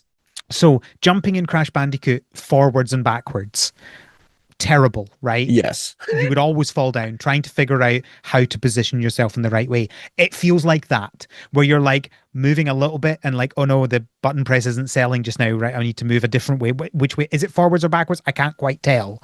So You know, that is just a bit weird. now that you mention that, I did recognize there was a moment where even without getting to the point that you're at with the two stalls, I still notice that where Mhm. there are moments where I'm missing inputs because I'm just like slightly too far over or Yeah. what I noticed it as is th the speed with which your character moves, like it's such a quicker movement than you have normally when you're playing the game. Yeah. Which is probably And good in overall, right? Because you want to be fast. right, and I agree. I think it's just that it's maybe that it's jarring enough that it was like I wasn't expecting it Yeah. or I don't know. I don't know what it is specifically that makes me, kind of like Yeah. fumble once I get in there I initially. think I think you get used to that, but I'm not getting used to the angled one. It did make me think for a moment though, like I wonder if there is a control sensitivity specifically for this Oh, good this question. this portion. And I didn't look any further to I didn't actually investigate, but it made me want it because that's what it felt like. It felt like it was just like overly sensitive uh in that specific mode and nothing else, which made it feel kind of odd. I am not seeing any controller sensitivity settings at all. Okay. So, I mean, I can't say that like I'm surprised by that, but you Yeah, know, yeah, yeah, yeah. Oh, uh it's really my like we're just a warning to listeners. I suspect we're about to get real nitpicky with the rest of this episode, because this is what happens when we like a game is we get real nitpicky about really tiny things that really don't matter except that they really frustrate you when you're playing a game. right. So that I think is what I would say about that. I really like the Bazaar, other than that one thing. Oh Um, yeah, for sure. I do and I too. do like how most of the stuff that you buy, obviously you do have the general store, you can go buy seeds normally. But I'm not really buying seeds there for a number of reasons, which we'll probably get into. But I like how it's like this focus time of like, this is the time where you buy and sell. And the rest of the week is not. And it actually makes it, instead of less cozy, it makes it more cozy because the rest of the week you are much more chill. Yeah, it's like, you take your stock out to the swap meet and you sell what you gotta sell and then you go home and Exactly. you just relax till next week. I mean, you don't. You gotta, build up your stock and whatever. Yeah, But no, not but relaxing, but yeah, it's much more chill because you're yes, just doing your dailies every day then. right. All right. Uh, Anything else about the bazaar that we need to talk about? I just have a question because this is is sort of new to me. There's not new to me, but there's stuff that I haven't, experienced yet that you have. Yeah, I noticed that you mentioned that the bazaar is where you buy your upgrades for things like yep, your double jump and your field expansions, is that what you said? yep. Um, Field and house expansions. So you can okay. add on. So you start off with one. Well, maybe we should talk about that in the farming section. Get to your question. Is this primary? Are these things that you can buy primarily happening on Saturday, like during the Mhm. bazaar? Yeah, Okay, so I didn't do any like when it was bazaar time, I was locked into work mode. I worked my this is what bazaar and then I this is ran what off, did other things, came this is back, what worked two my to three bazaar. is. 2 to 3, don't go elsewhere. This is your 2 p.m. till 3 p.m. between the shifts. That's when you go to the other stalls and buy stuff. See, and I was not doing that because I guess I didn't realize that Yeah, you could. I started to maybe like recognize that a little bit once I got the you do quests. There are certain villagers that will show up that you can do quests for, like little side quests to get them to open up a stall at yeah. the bazaar. And I'm assuming as time goes on, those become kind of a little bit more, maybe not randomized, but like there's other options that you have to like more Mhm. customize the bazaar to your needs. I don't think I think it's just a fixed list of them, Oh, is it? and Okay. they're all opening up in very specific places. Okay. Um, and I suspect once you get so yeah, the other thing I should talk about is you upgrade the bazaar over time. So there's different bazaar ranks, and the whole story of the game is, oh, we used to be this grand bazaar, and now we're this tiny little village bazaar. We want to become the grand bazaar again. So there's like Hmm. 7 different rankings of bazaar, and after each bazaar, there's like oh, this is what your ranking currently is, and when you rank up by selling things and by opening new stalls. So I think the first one is like after like 50,000, after you've sold 50,000 and you've opened one extra stall, then you go up to the next rank and it just I see. increases. So the one I'm currently on is I need to do 1 million and open 4 more stalls. I see.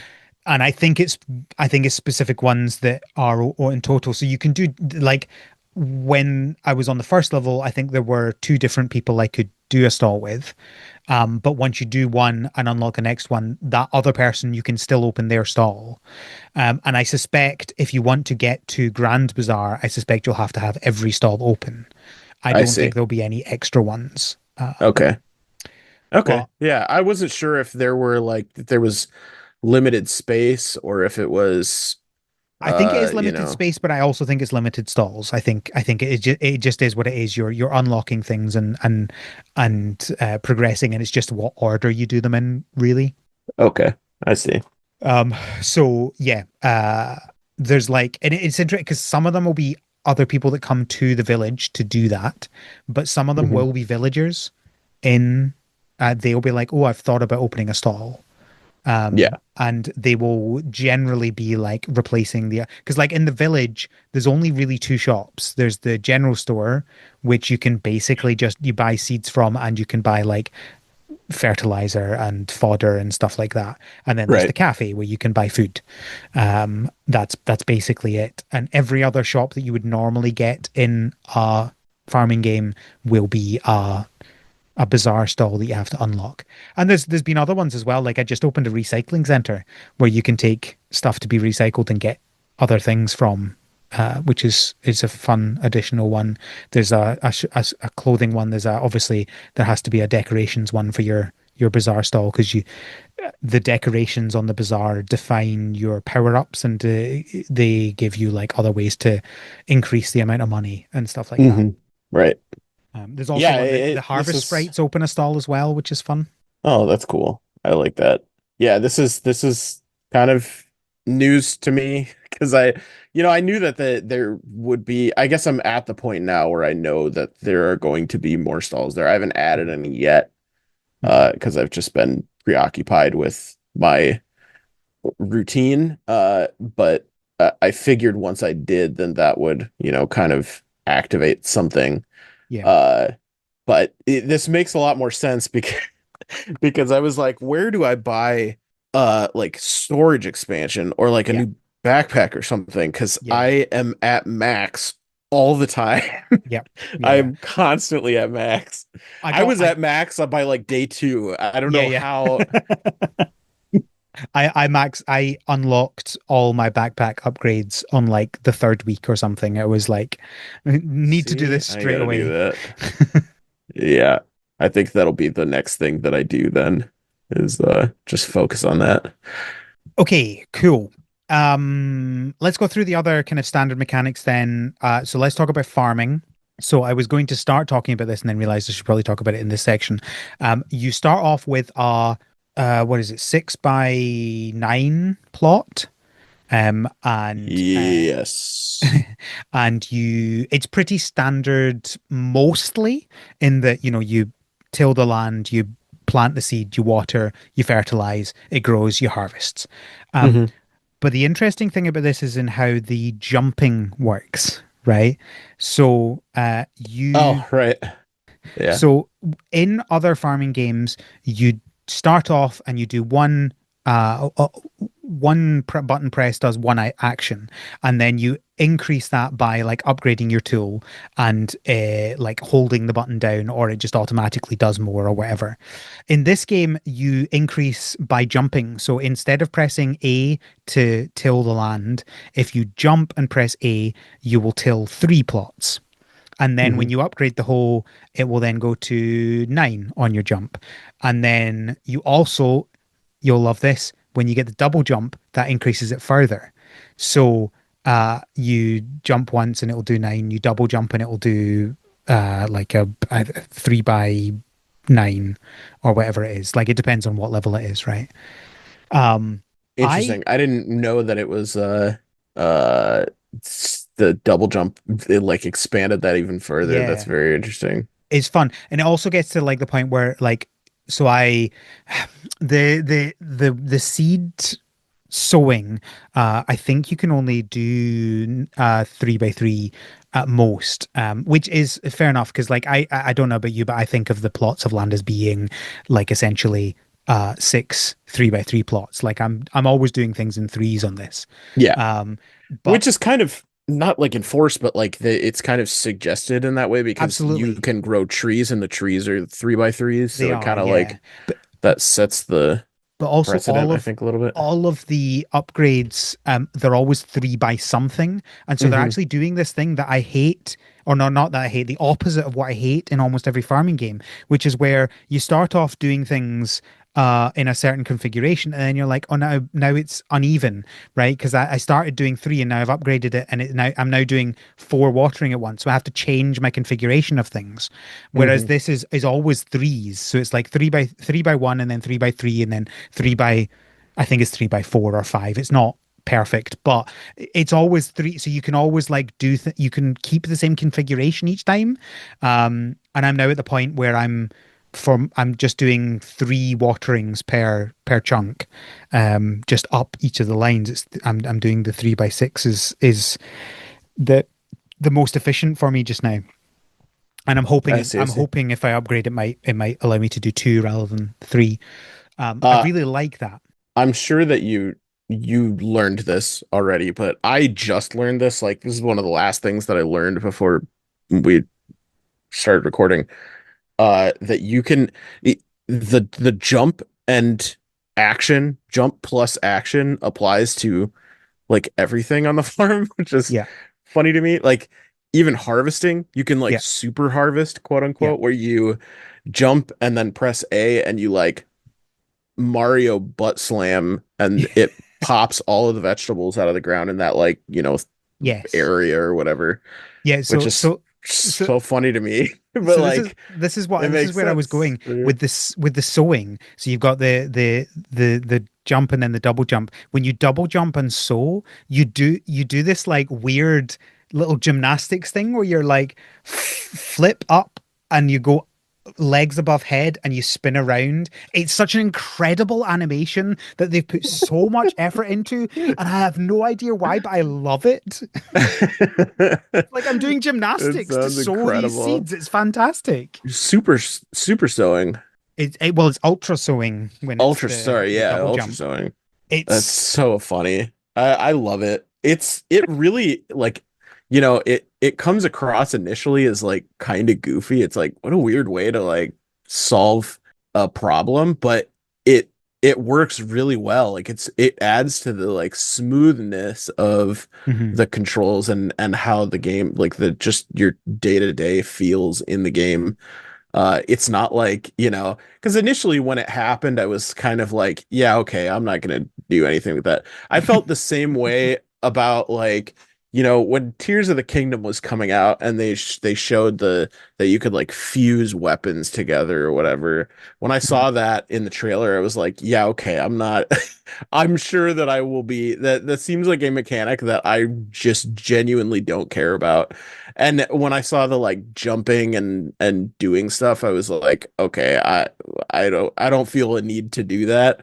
But it it's very smooth. The same thing that happened with Tears of the Kingdom. It's very smooth, mhm, and now I'm doing it all the time mhm, mhm. because But it's just so much more efficient. And it's also it, just fun because if I can jump in a game, I will traverse by jumping. yeah, And because it's just more fun. But also in this yeah, game, I'm pretty sure it's the fastest way to travel is by jumping. The horse, there is a horse in the game that you can get. hmm Uh, Super slow. Like I think at its top speed, it is about as fast as you running and jumping, but you have to speed up. It's the worst. It's No. the worst horse I've ever seen in a farming. No, that's not true. Second worst horse. The worst horse would be in Harvest Moon Home Sweet Home, where you couldn't even take it out of the pasture. But that's a whole other conversation. Um, but like you start off slower than walking speed, and you speed up, and so like, and then if you hit anything, you slow down again. It's not worth it. I got a free horse, and I went and gave him away because I was like, this is useless. I do not want this feature. This is such a waste of time. And then the horse just ends up eating all your food instead. But it's cute, and Sure. that's the you're taking care of your animals, and that's part of farm living. All right, let's talk No, about the animals then, shall we? yeah, yeah, So, it's mostly standard. Like with almost everything in this game, it's mostly what you would expect. You get animals, you put them in, you give them food, you pet them, and they give you stuff. Um, yeah.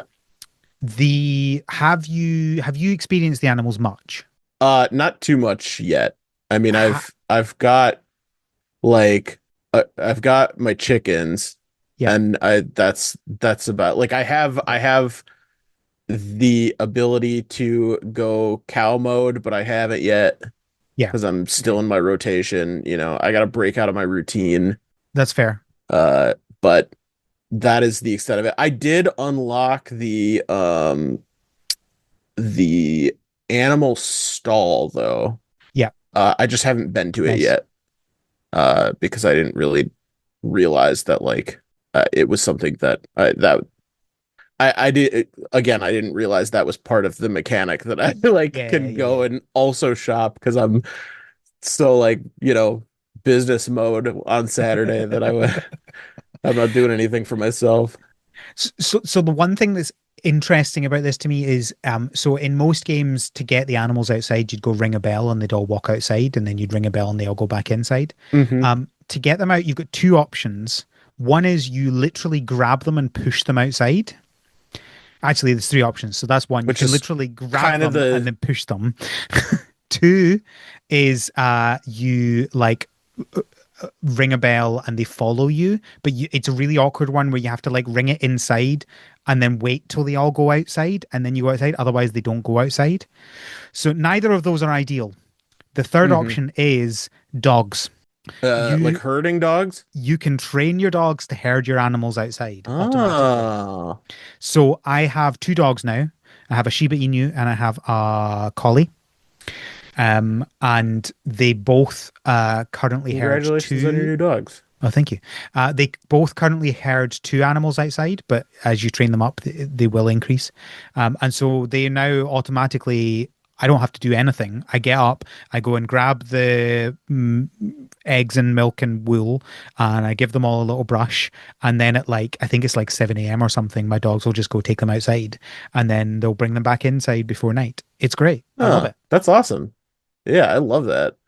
I didn't even know that was a mechanic. That's incredible. Why has that? I mean, I guess because it's like a kind of a complicated thing to design, but like, why hasn't that been thought of before with Yeah.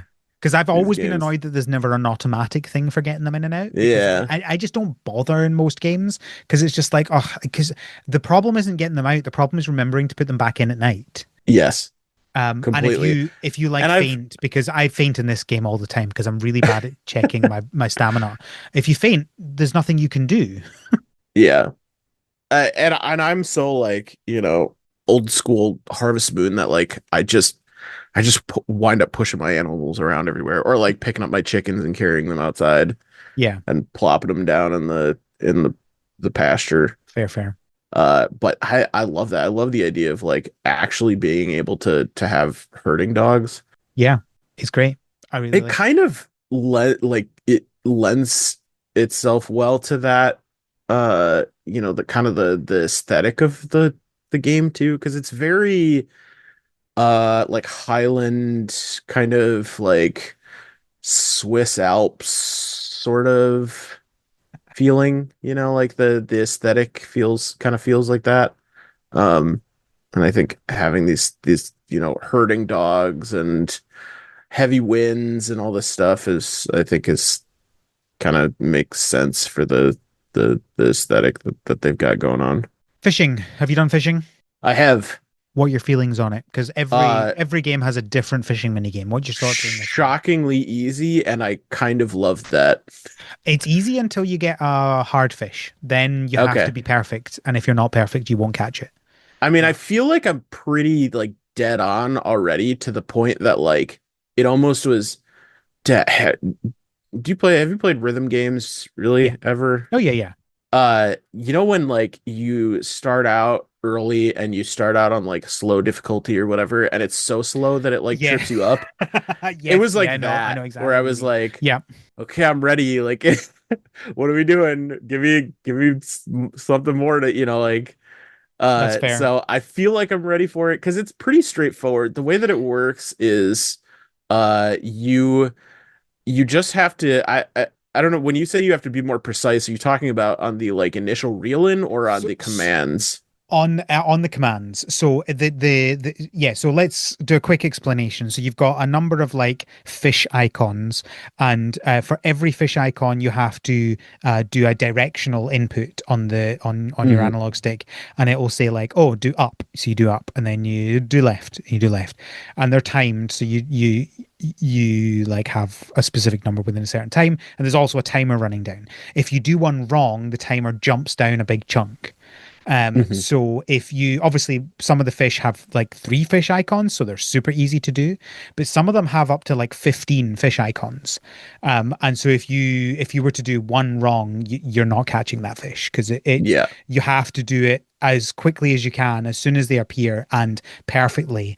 Otherwise, you will run out of time. yeah, yeah, and it's It's it's it's fine. pretty quick and efficient. I feel like it's again, I know that I'm early at it, but I do feel like I can't imagine myself having too much difficulty with it. I could be totally wrong though. I could get absolutely owned by it by the time I get to, the later stages, but Yeah, uh I'm not saying it's particular. It's not. I'm not saying I'm losing all the time, but there have been a few that have failed just because of yeah. that, right? Like you're Hmm. you're you're just you muck up one and that's it. You're stuffed Sure.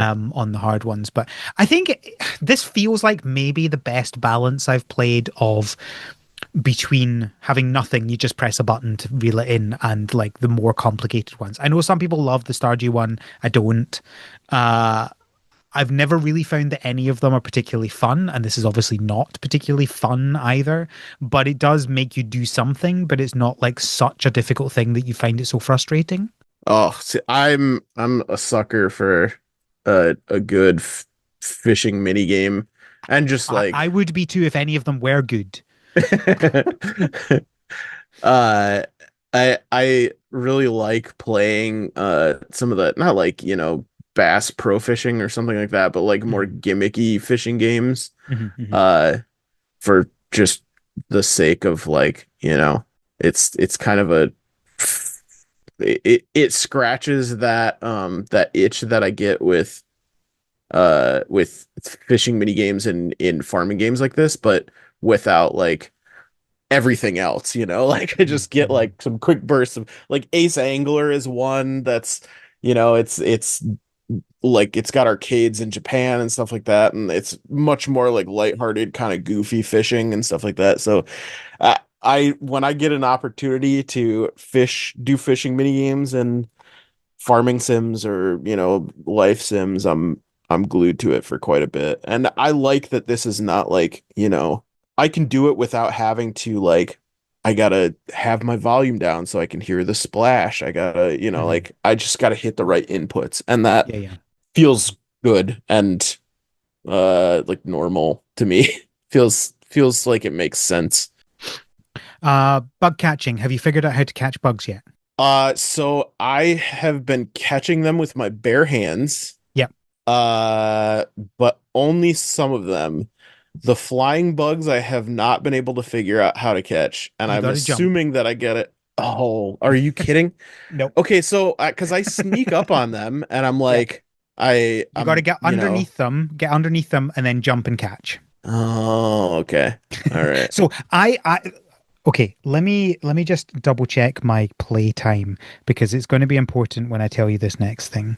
My playtime in game currently is. I'm trying to remember where it is in the game. that's so funny. 30 hours. Okay, so I've got 30 Uh-huh. hours in this game in the last week.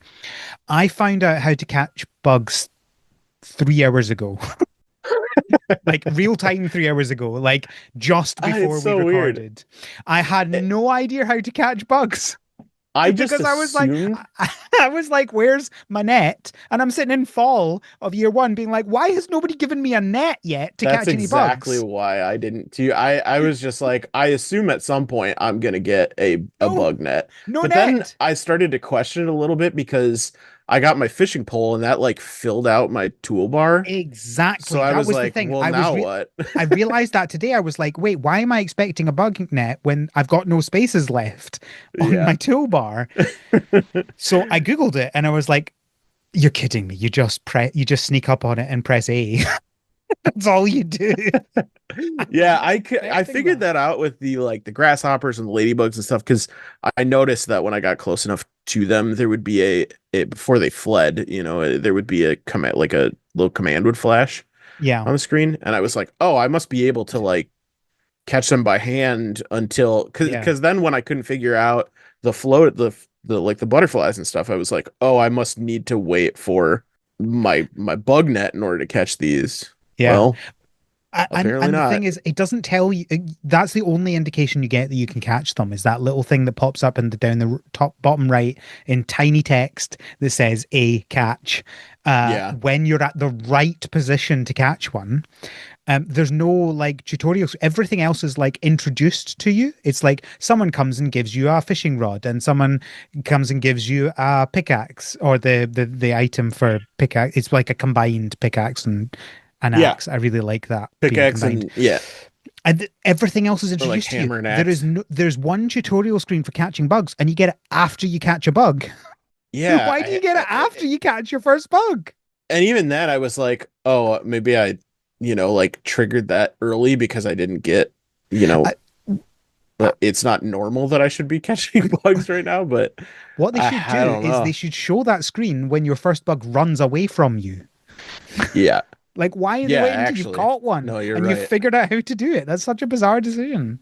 It is. I guess maybe the my like guess is just that bug catching doesn't really have too much of an impact in this game. Yeah, But I you also want don't there's a know, bunch of like, tasks that need bugs and obvious and there's a specific thing with the harvest sprites that needs bugs. okay, But yeah, there's not it's not a big part of anything else. right.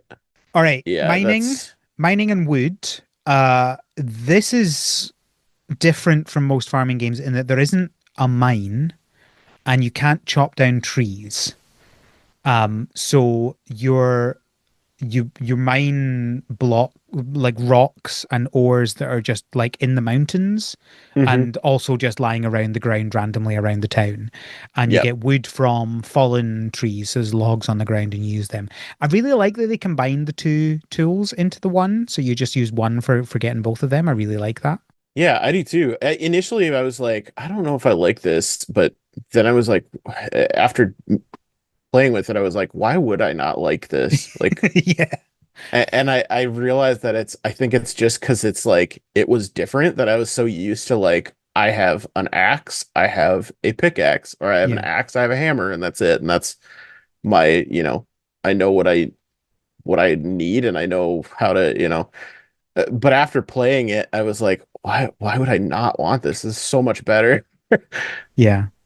That also reminds me, just this tool also has one other use, which I only found out today as well. You can uproot your fruit trees and put them in storage Oh, and then plant I them did again. see that. I saw that in the like the little I missed that tutorial in the window for tutorial the. originally, but it means that like because your trees don't die, but it means like because they take up the space that you normally would be farming, and you go out of season, and it's like you don't want that wasted space. So I was Hmm. going to go chop it down, and then I realized you can uproot it instead. So I've just put my lemon tree in storage, and I'll bring it back out in next summer. That's a fantastic feature. I love that feature. Yeah, it's really great. Speaking of storage, I've got a question for you that you might have the answer for that I don't have the answer for.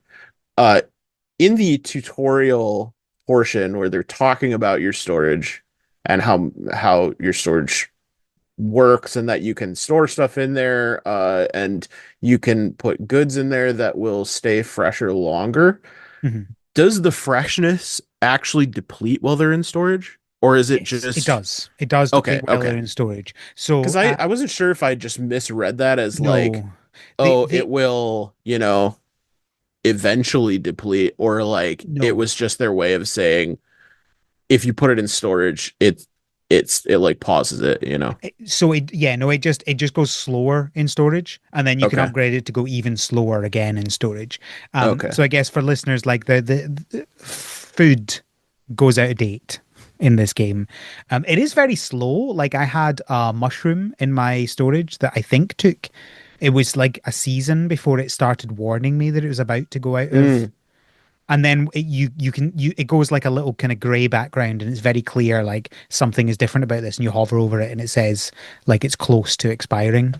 And you can then do something with it. If it expires, you can also turn it into fertilizer, which is nice. As just a little thing. I love that oh yeah. little Yeah, I feature. like that. But yeah, if it's in your storage in your house, it will go out of date slower, and then when Hmm. you can then upgrade your storage, I think it like puts in a fridge, so it like goes down even slower. Oh, okay. Um, Speaking of the storage, I kind of love and kind of dislike the storage. I love the combinedness of it, right? So you don't have to have like chests lying everywhere. You upgrade your storage and it's just like one storage. But it's so close to being perfect.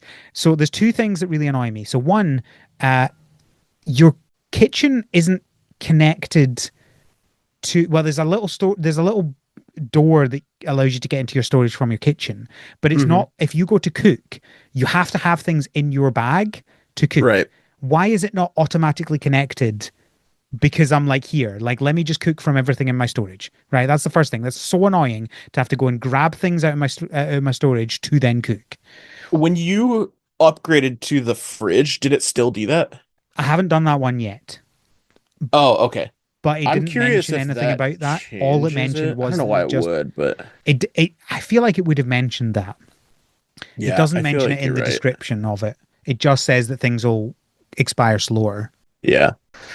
But the other thing is the windmills. So the windmills are your crafting, right? And you start Hmm. off with one windmill, and you basically you put something in like your eggs, and it turns into mayo, and you put in your weeds, and they turn into fertilizer. And Hmm. it's also how you upgrade your tools and stuff like that. There's a whole bunch of things you can do with it. I really like it. Um, It's like a catch-all maker, basically. Basically, yeah. you can set up up to six blocks of up to 10 things at once, and like different things take different amounts of time. I really like it. It's a really nice way of combining all these things and stuff. There's two Hmm. problems I have with it. One is that, again, the storage is not connected. You can buy a little thing that allows you to access your storage in there, but it's still separate, right? So like it's like a little thing from the Harvest Sprites. So it's like a little box, and you interact with the box, and you can then access your storage back at home. But then you also have the separate storage for output and input. And so I have to again go and grab stuff out of this magic box and put it into this other box and then take it out of this other box and then back into this other box. So it's like, why, when you upgrade the storage, can you not just have it all connected? It's like so close to being perfect. Yeah, it sounds very maddening. You get I used to it. It is what it is, right? But I feel like it could have been better if they'd done that. Yeah, no, I agree, and that was what I expected to, and that's why I asked about the like the freshness because I kind of just once they lumped the storage and the like fridge together for me, Yeah. seemingly, I was kind of like, okay, is it just that it's like cold storage, like everything, stay it like I mean, things still go pauses the off in the fridge, freshness or right? whatever, They but just it just right, happens right. slower. Think of Yeah. it like that. So I kind of like made that connection, but it, I don't know. I wasn't 100% sure. I think where it gets especially annoying is like early game where you have such a like storage management issue because of how much Mhm. stuff you have and how hard it is initially to get your storage expanded or your bag expanded. Yeah, Um, because then I find that like I'm really having to conserve because I can't if I don't have any space, I can take stuff out, but I need to make sure that what dish I make is going to use up enough of an ingredient that I'll have a space to store that dish. yeah, Otherwise, yeah, I yeah. don't have anywhere to put it. So it's, you know, and then I'm also like swapping out ingredients for things that are in my store or in my bag because I have to, play that like balance. So the way And that I that solved definitely that, makes it annoying. and you're going to initially hate this idea, Micah, but the way that I solved that is sell everything at the bazaar. Basically, sell everything. Okay. Like, keep a couple of things, right? Like, keep your copper because you need to use that to upgrade. Obviously, keep your gold in your carbon, Yeah. but like, sell everything else, right? You don't need all that stuff, and you'll get more of it, and you'll get loads of money that way. Like, you make so much money if you sell everything, and you also solve your storage issues temporarily. And then because you make so much more money, you then also solve your storage issues long term as well because you can then afford the storage upgrades. Hmm. Okay. Sell everything. Yeah, that Don't makes think sense. of it like you hoard everything because you're like, I'll need everything, but you can always get something else. No, and I definitely have been for the most part selling everything. The only things that I kept was like I kept all my flowers for the flower festival. Yep. And that got pretty unwieldy pretty fast. Um You only needed like 15 of them. I know, and I didn't know, so I was like I'm gonna stock up because then I Yeah. also had at the same time I had a request for a bouquet of 10 flowers. So Yes. I'm like, but it's only specific flowers. It's well, so it's There's flowers rather than herbs. So they will right. specifically say in their description if they're a flower or a herb. You can't sometimes quite tell, right? Because like mint does not look like mint. It looks like a flower, but it is a Yeah. herb because it's Looks like mint. lavender or something. But there's Yeah, still it for does. this It does. request, this is where this got a little bit confusing for me because the request was for 10 flowers and when you go to the details on it, it says any flowers. And Yeah. so I went through my flowers. I had some moondrop flowers. I had toy flowers, Mhm. but none of those counted towards the flowers. Was it the possibly star rating? It is specifically three flowers, and I don't know why it doesn't denote this, but it is specifically three flowers that make up a bouquet when you are in the like crab when you're in the windmill. You can make a bouquet Yeah. with specific flowers. Like you can make specific bouquets with specific flowers. And I figured it out because the icon has those three flowers in it, and I had all of these flowers in my inventory, but the only three that counted were three that were part of that bouquet. So I don't know why So it says those don't say any any flower though. flowers. They do say specific flowers though. They don't say any flower. This one says any Which flowers. one are you looking at? Because I can see It spring bouquet, summer was bouquet, autumn bouquet, and maple. winter No, no, no, bouquet. no, no, no, not the recipe. Sorry. I figured it out because I looked at the recipe and I saw what three flowers were in there. But in the request, in the side quest from the villager, it was from Maple, I think is her Uh-huh. name. Uh, it's asking for 10 flowers and it says any flowers. But the flowers that are in the icon are the three flowers that are in one of the bouquets that you can So make in the windmill. And of the like variety of flowers in my inventory, only the three that are in that icon are the three that it is letting me contribute to it so far. So I have interesting. to So get I seven more I flowers, but it has to be of those like two other types of flowers in order so to so like so count. I have two questions. One, did you press the Y? Are you on Switch? Yes. Yeah, did you press Y button to view the details of it? Hmm. And it And said that's where any it flower. says any flower. Because I It was should like, be any why flower aren't then. any of Because my I'm pretty flowers working for sure, this? like, obviously, I don't have that one anymore, right? Yeah. But I'm pretty sure that it is anything that specifically in the description calls it a flower. Now, the interesting thing is, I don't think the toy flower is a flower. I think the toy flower is a An herb, herb. Oh. but they'd specifically say in their description what they are. And because yeah, I had the same thing where I was like, oh, these don't count towards it. But then I looked in the description and they said that they were so like I've got mint here and it says a wild herb. You've got lavender, it says a wild herb. Hmm. I don't have any other in my inventory just now. But like, oh no, I do have those. So I've got the magic red flower, it says a red flower, and pink cat flower, a flower with cute little buds. So like they specifically say in their description whether they're a flower or not. So I think it Hmm. will be more than just those three ones. It's just that those are the ones that you'll see around the place because there's only a few things that will be forageable in each season. But there are others that you can grow as well. Yeah, so some of them I have grown. Three of the specifically the pansies are the ones that it is counting as the like three. I think I'm looking at my game right now, and I think I sold all the other flowers because I was like, Ah, good Flower man. Festival is over. None of these are counting. What am I holding on to them for? Uh, Yeah. yeah, I sold them. But it was the moondrop flower. I don't know if that's an herb specifically or not. It was the uh uh I don't know. I can't remember the flower names, but I did go about that by looking at the descriptions and trying to read, because I didn't notice that there were differences between herbs and flowers, and I was like, okay, I must just have the wrong ones, but it Yeah, it I was don't know. Maybe there any was other flower something that I had. there It must might have been just be a something bug weird about too. I that. don't know. Yeah, I don't know. There's something weird about that because yeah, the moondrop flower should definitely count. I'm pretty sure that I used moondrop Yeah. flower for it. But anyway, it doesn't matter. This is we're getting so detailed Yeah, here. we're getting it's Let's move back further out. So the mining and wood stuff, let's just complete that. It's fine. My one problem is you can't just like go, I'm gonna get as much mining as I want today because there's only a specific number of nodes around the map. So it's really uh-huh. hard to get gold when you get to that point, right? It takes ages to get the gold that you want. Right. I would like more, please. I get not wanting necessarily to have a mine, but like on your farm, all of the things respawn when you walk out your farm and walk back into them. So they could do something like that, where like if you walk out the mountains and walk back in, the things respawn. That would be nice. Just more of an Hmm. opportunity to be able to get stuff would be good. Yeah.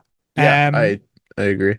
relationships. You've probably not done a huge amount of relationships. You've obviously done some of the tasks because you were talking about Maple's task, but Yeah, where are you with relationships? I I am at I have I've been pretty good about like I want to keep my, rotation going, my routine going of like I water in the morning, I check my windmills. I go talk to all of my villagers, all the villagers, um, and then I go back, do the second half of my day, whatever.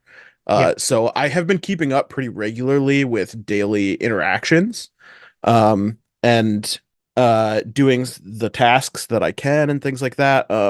But I have hit the heart locks for a few villagers, and it says when I got that, it would say you have to experience a certain event or something in order Yeah. to S- continue this. And I don't Yes. know when that event is or what. So So, there's a so there's a few different things. So this is an interesting way that it does this. I quite like what it does. Once you get used to it, it makes it really clear what's happening. So once you hit certain points, different things will happen. So mhm, sometimes it will lock it and say you need to get to know this person better. So, for example, if you are uh, trying to increase your friendship with Sophie, the mayor's daughter. mhm. If you don't have him at a certain point, when you get to a certain point on Sophie, it will say, get to know, I can't remember his name. What's the mayor's name? Harold or something? I can't remember. Yep. That No, sounds right. I don't know. Harold's I a can't different remember. person. The mayor It's is Felix. All Might. Oh So yeah, Felix, it that's will it. say get to know Felix better, and then once you get him to a certain point, uh it will unlock the person. I So it's see. I like that because you're like getting to know the family of the person that you're getting to know, and I it's see. I like see. I quite like that idea. Then Yeah, I do too. sometimes it'll say nothing, and then you just need to wait for a few days, and it'll pop up and say either has a favor to ask or something special might happen. The has a favor to ask, you just have to go talk to them, and they'll give you something to do because that's what you had with Maple, I suspect, Okay. with the flowers. Yeah, I don't, I mean, I got that request from her, but it just showed up as like a normal blue request. Blue, that's what the has a favor to ask is. Oh, okay, okay. That is the unlocking. But I the see. third thing is something special might happen, and when that's like your heart events that you have in other Hmm. ones. So like it's they have to be like at a specific time in a specific place with specific people. But Sure. the really good thing about it is you don't know what they are beforehand, but when it is the right time and the right place, it will mark it on the map with the little red icon. So if you go to the map at that time, then the heart event will start. So it makes it very clear there's a heart event. If you go and do this, you can get this heart event, which I really like because so many games it's like basically secret. You're like, I have no idea what to do to get to this point, right? Hmm. Yeah, I like that too. I can't remember. I had a couple of the villagers that I got I think there's like three or four of them that I have that have locked hearts at this point, Hmm. and I just kind of when the first one said to me, you need to wait for something to happen, basically, Hmm. or whatever it said, like there's something will Something special happen might to, happen. yeah, right, Yeah. or like you need to wait. I think it just basically said you need to wait.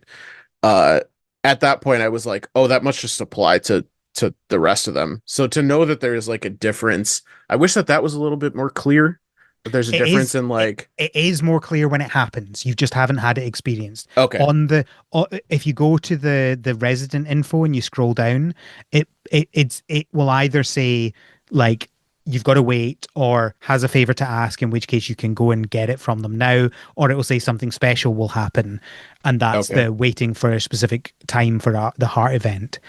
So it's when you have multiple of them, you can scroll down and see that they are different. I guess it's just when you encounter the first one, you don't know that the other ones are going to be different, right? So it's like sure. less clear. Yeah, that's where I kind of wish that That's it was a fair. little bit more That's like fair. give me a pop-up or something, that says like, Yeah, yeah, hey, yeah, yeah. this is what's happening with this, and this is how this, you It's can go definitely and look at the menu to see, yeah, it's because I definitely didn't even improved in realize a that that was lot of it. ways from previous Yeah. ones. Oh, for sure. And I like that idea of like being able to see what you need to do, like go to the menu to be able to see what you need to do. Hmm. That makes Hmm. that so much easier than Hmm. having to kind of like fumble around and figure out what they need or what they want. Yeah, But for sure. yeah, I just was not made clear to me at least that was something that I could even do, like something that I could monitor. That's fair. I That's probably fair. would have figured that out eventually, but you Well, you're know, not obsessively going and seeing what level your hearts are at on all your characters every day?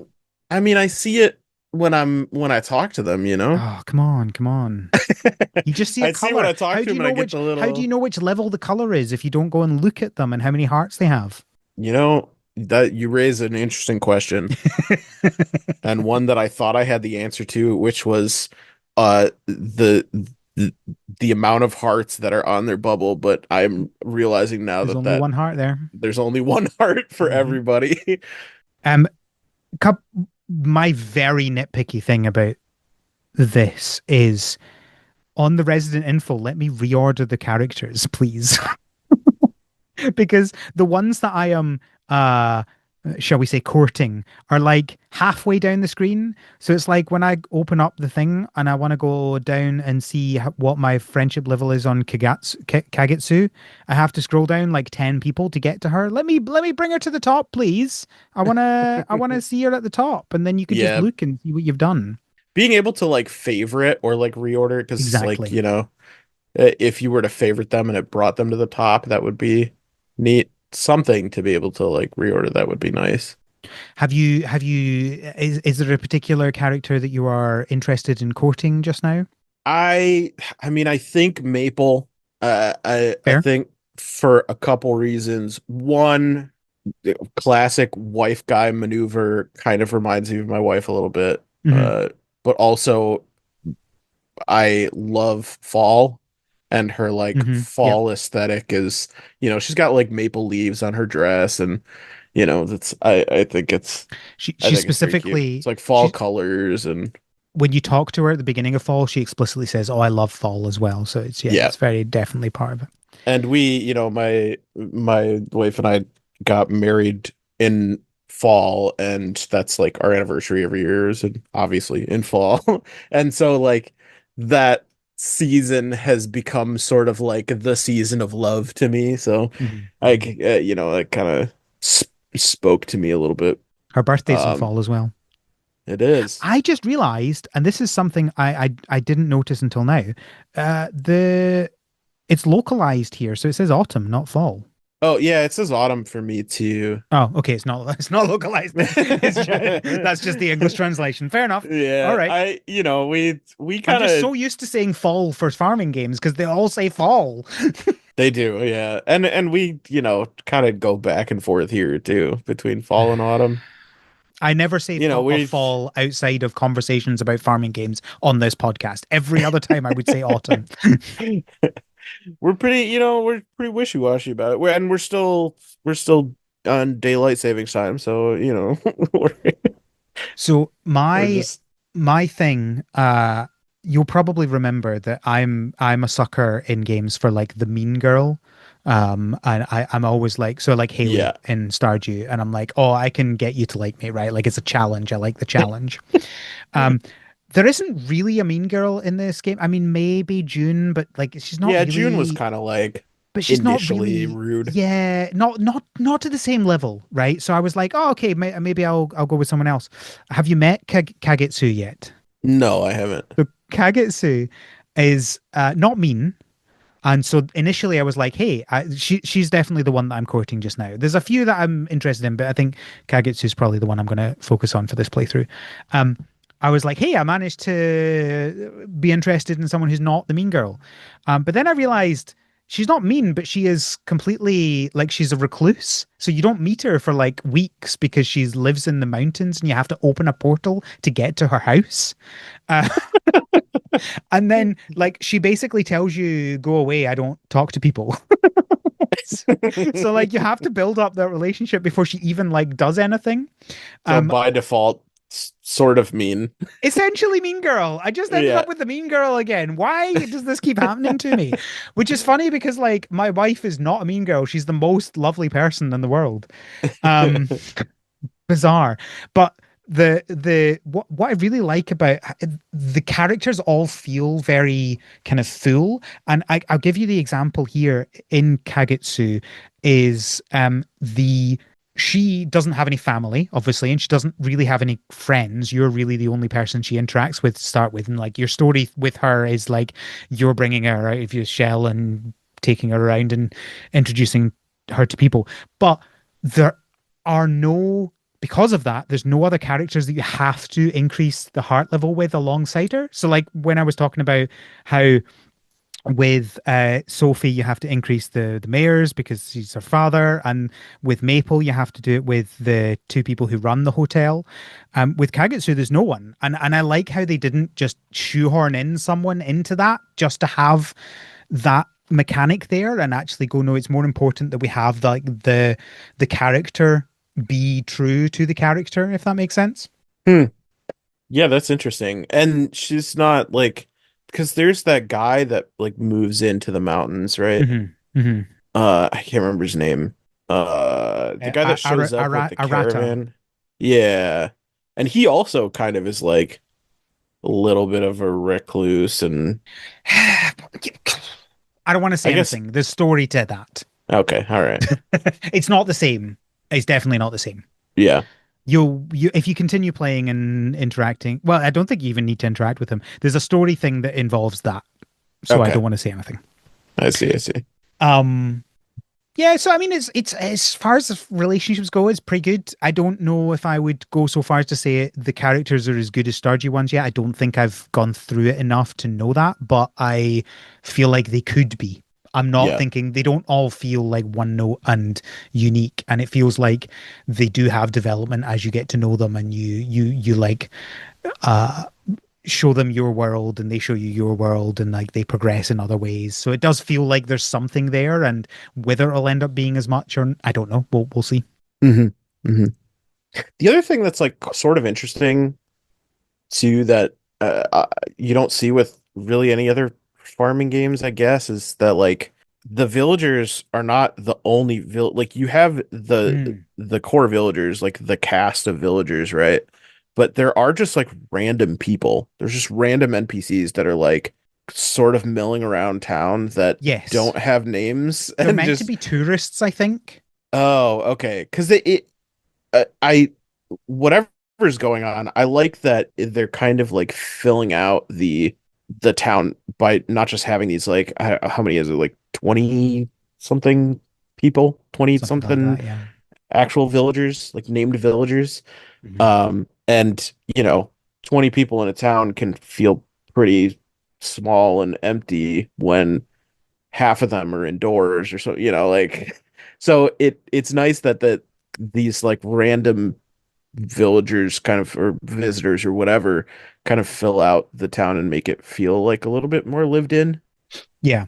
Uh and obviously during the bazaar there's like a ton of random people that you don't see normally, but it just threw me off initially because like, you know, I was like, there's so many like other people that like I can interact with, but it doesn't really like have any bearing on anything. Like you can still talk to Yes. them, Yeah. Yeah. but They're you're not they're pretty like, stock answers they've got. They're like, oh, yeah, I like it here, I'll come back and stuff like that. It's like all pretty generic, which is fine. right. I think it's fine. You just kind of get used to who you're going to talk to and who you're not going to bother talking to. Yeah. Yeah. Yeah. And I did, I'd noticed initially too when I was playing it, I was like for the like core cast of characters, just a little pale. There's not a lot of melanin going on in the like core Mm. cast of characters. But then, the caravan, like not the caravan, the bizarre, what is Hmm. it? The like bizarre uh Yeah, there's like a person that comes that they help you with. representatives or whatever. Yeah, there's like an overall organization that like defines Yeah. bizarre who's bazaars and what levels. She works for them and comes and helps Hmm. you build up your bazaar. And then some of the characters that show up that want to get stalls and stuff, and it sort of starts to diversify the cast a little bit more. But yeah, Yes. initially I was like, they're all unique, like fun characters, but it was it was a very pale cast of characters. Yeah, it does Not build a out lot of even more than that. There's diversity. there's no, I think you're totally fair. And I would love to know which of these characters are new uh to this version of the game. From the Um DS version. Yeah. because like Kagetsu is clearly uh an Asian character as well. So it's like Right. they start to build it out a little bit more and it's interesting. And same with what's his name? I keep forgetting his name. The strong guy that lives in the forest. Yes, I've turned off my Switch now. But I did, Yep. Yeah. I can't I can't remember his name. That's Anyway, it doesn't yeah. matter. Yeah, Yeah. they definitely build it out a little bit more. It's still quite pale, but it's not like 100%, Yeah. which Yeah. is good. And that was my initial like, oh, there's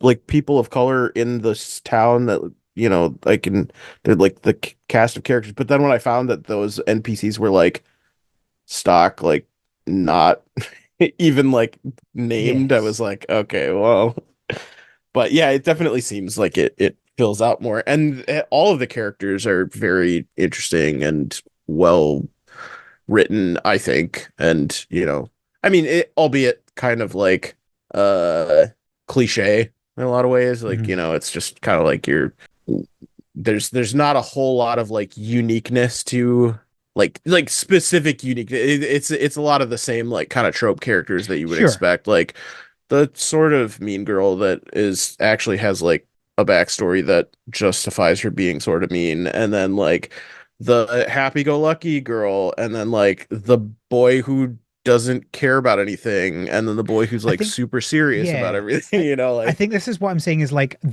it depends on how they finish the arcs, I think, on whether they yes, are as good as Stardew or not. Um 100%. they're definitely not completely one note. There's definitely more stuff to them all as you get to know them. And there's Yeah. lots of little bits and pieces as well. There's like random events that happen that aren't actually specifically connected to heart events that are just see and you're not interacting with them, you just see them interacting with other people, which is quite nice.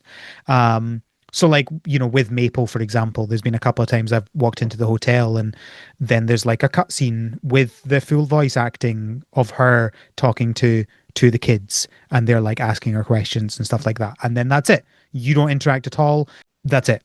And Yeah. that sort of stuff Yeah, is I've really had a nice couple to of build it those. out. I had that one where it was the two little girls asking about Mhm. like what gift to give somebody to tell them that you like Yes. them, which I thought Yeah. was funny. And then I had a couple where it was two villagers interacting with each other Hmm. in like building out their friendship and their relationship. Like I had one with Sophie and June that was like Hmm. kind of heartwarming, where they're like, Yeah. "We're gonna be friends forever," to show to like softer side of June. Hmm. Um, and yeah, I do really like that, and I fully get that. Like they are very tropey initially, but I fully get that there's probably a lot more like Hmm. you know it gets deeper the further you Hmm. go. Hopefully, at least. I mean, it seems like it does, and it sounds like it does, and hopefully it continues to. But yeah, Well, it's that's the thing. I it's don't know how deep it goes, right? Like I've got a few of them yeah, at we'll like see. 5 hearts, but I've not got any further than that with anyone. It takes a lot of Hmm. work. Thankfully, Story of Seasons is pretty good about handling their characters, I think, my opinion. Hmm. Like they're pretty good at Marvelous is pretty good at like, making sure that their characters have a good story. Um, so I imagine that it continues to get better, but I guess we'll just have to wait and see. All right. Quick conversation about the voice acting. I like the voice acting. I think it is really nice. It's weird that it's only in some conversations. Yeah, I've seen that a lot with games where it's like specifically cutscenes. It will give you the whole, Hmm. like But non-interactable cutscenes. Really, it'll give you like full. yeah, well, that's the thing. Like there are some cutscenes that are very definitely cutscenes where it's just like the little noises they make or like one Hmm. word. It's like haha and stuff like that. Like, okay, it just feels a little bit weird that there wasn't, but I guess I get that voice acting is expensive. Whatever. Oh yeah, for sure. And I always look at that as like I look at it as like different tiers. I've kind of always like called it like, immersive cutscene versus like semi-immersive cutscene where it's Yes. Yeah, like, that's fair.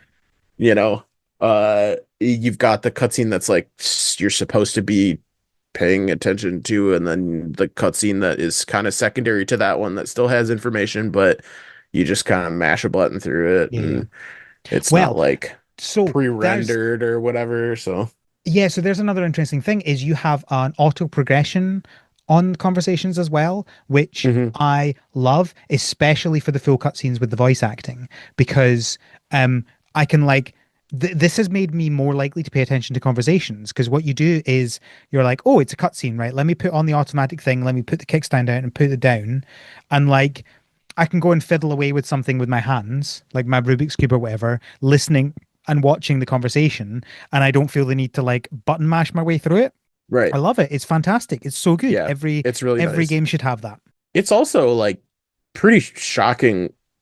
I mean, unless there was an instance where we had this previously and I'm just forgetting, it was pretty shocking to like enter the game into full VA. Like it was Yeah. like immediately it's like full voice acting. And like Um good voice acting as well. Like yeah, it's voice actors doing voice acting and they all feel like real characters talking to you. and we've had some of that in the past, right? Like we've had some of it in like previous story of seasons, but I don't think we've ever had like have we had full like VO lines like that? I don't think like this, no. I don't think so either. And we could be wrong on that, but either way, it was a very nice surprise. And I I hope that they continue to do that. Okay, let's we're getting quite long, so let's bash through a bunch of things. I've got a bunch of thoughts that I want to bring up that are just really small thoughts. If you've got anything else, you can add them as well. Okay.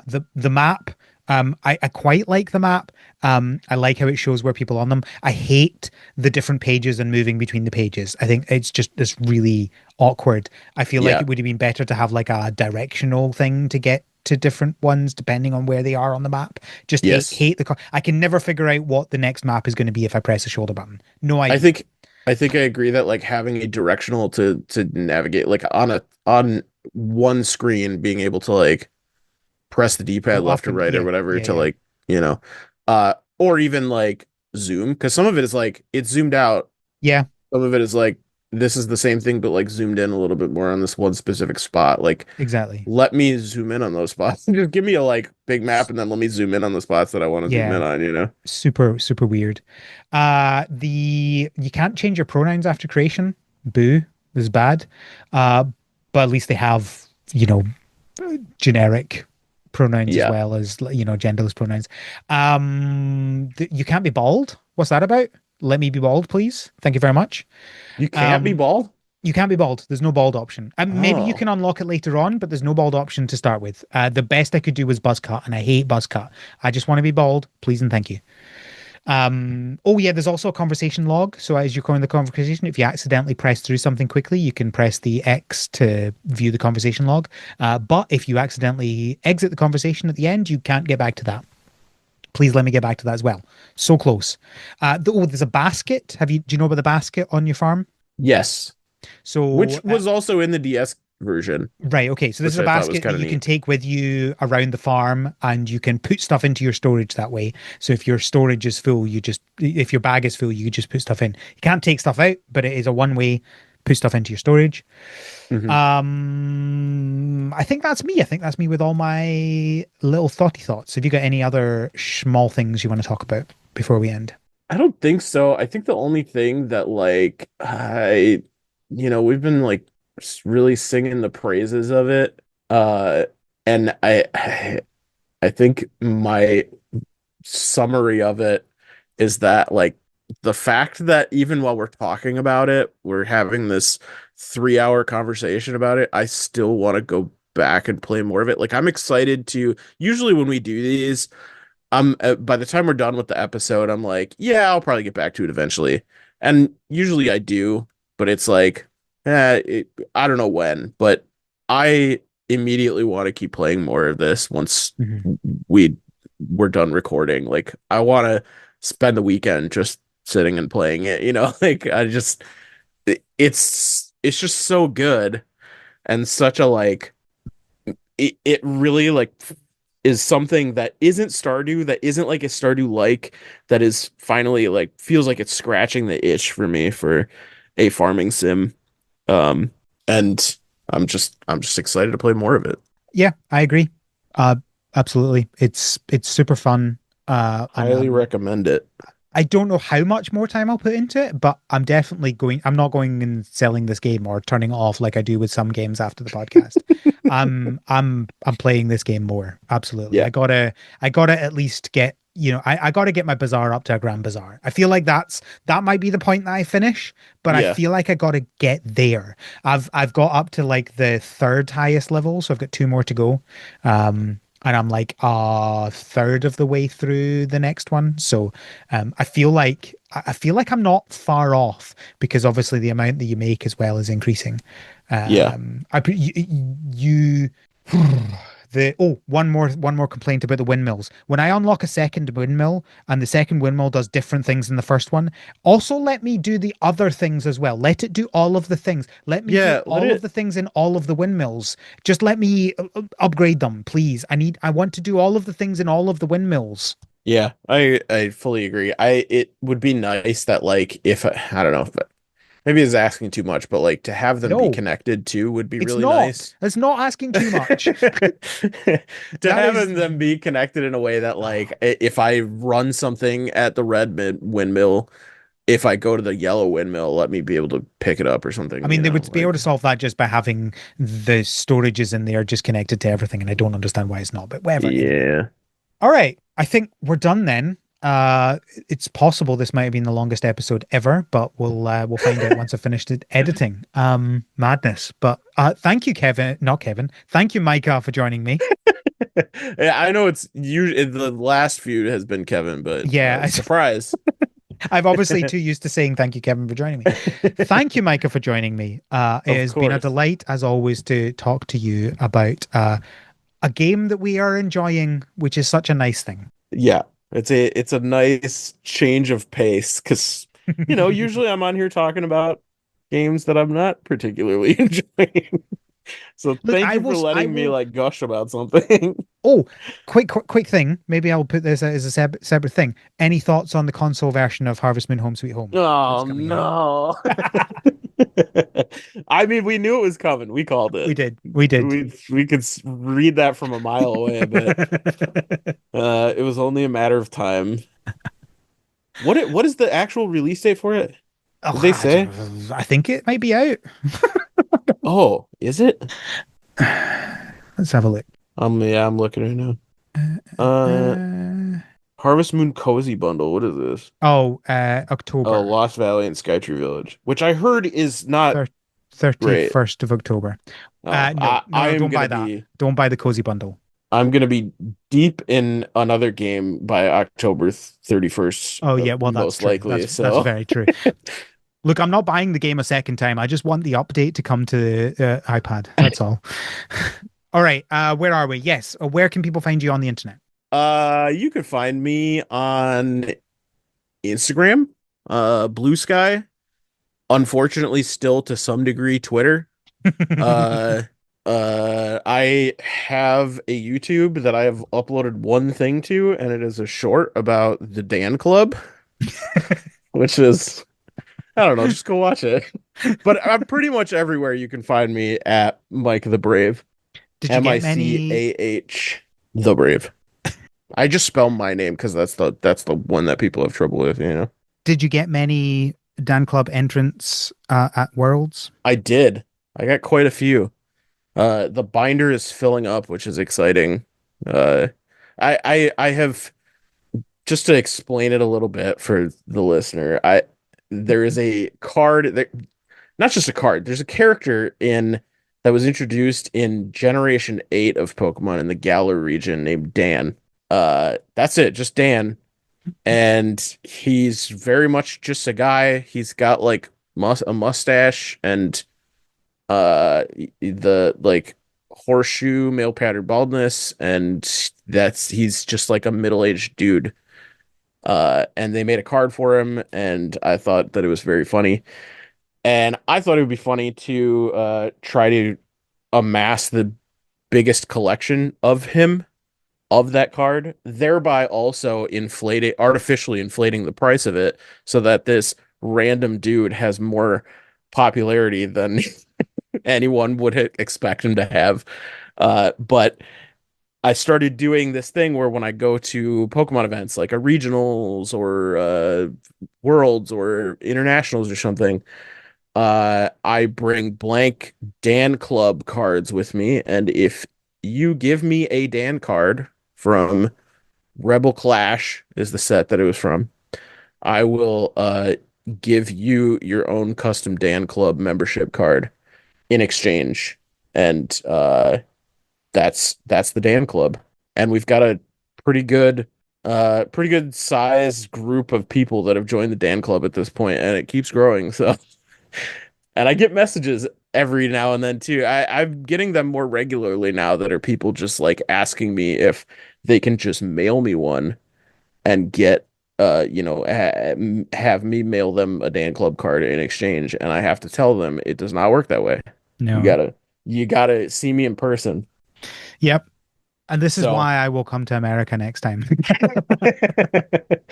I'll see you in San Francisco. It would be Or hilarious. I'll be It in, would I don't know, UIC or something. Maybe. Who knows? maybe it would be hilarious if I've been to America twice and once was to LA and once was to San Francisco. It's Just like, California both times. The most expensive parts of America both times. yeah, hilarious. Uh, all right. You can find the podcast on Tumblr and Blue Sky at THS Pod. You can send us feedback from our website, harvestseason.club, where you can also find links to everything to do with the podcast, including a link to our Patreon, patreon.com/THS Pod, where you can get access to our Slack and talk about lots of things.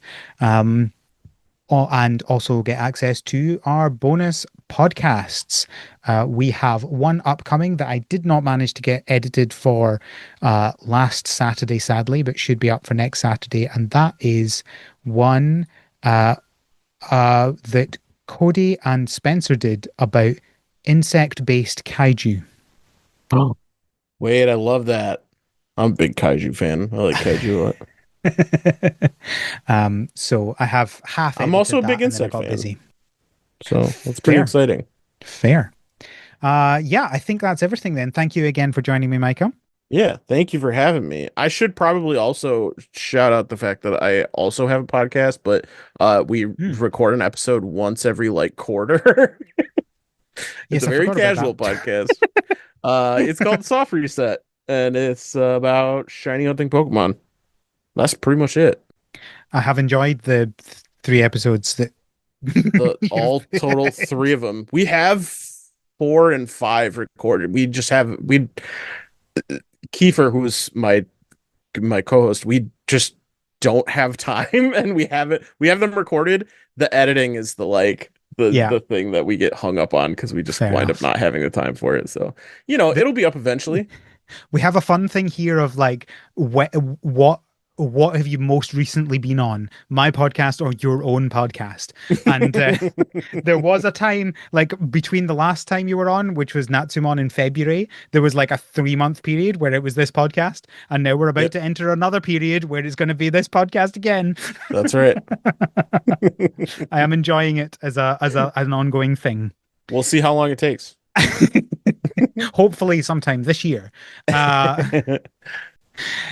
Cool. Well, thank you, listeners, for listening. And until next time, have Have a a good good harvest. harvest. The Harvest Season is created by Al McKinley with support from our patrons, including our pro farmers, Kevin, Stuart, and Elisa. Our art is done by Micah the Brave, and our music is done by Nick Burgess. Feel free to visit our website, harvestseason.club, for show notes and links to things we discussed in this episode.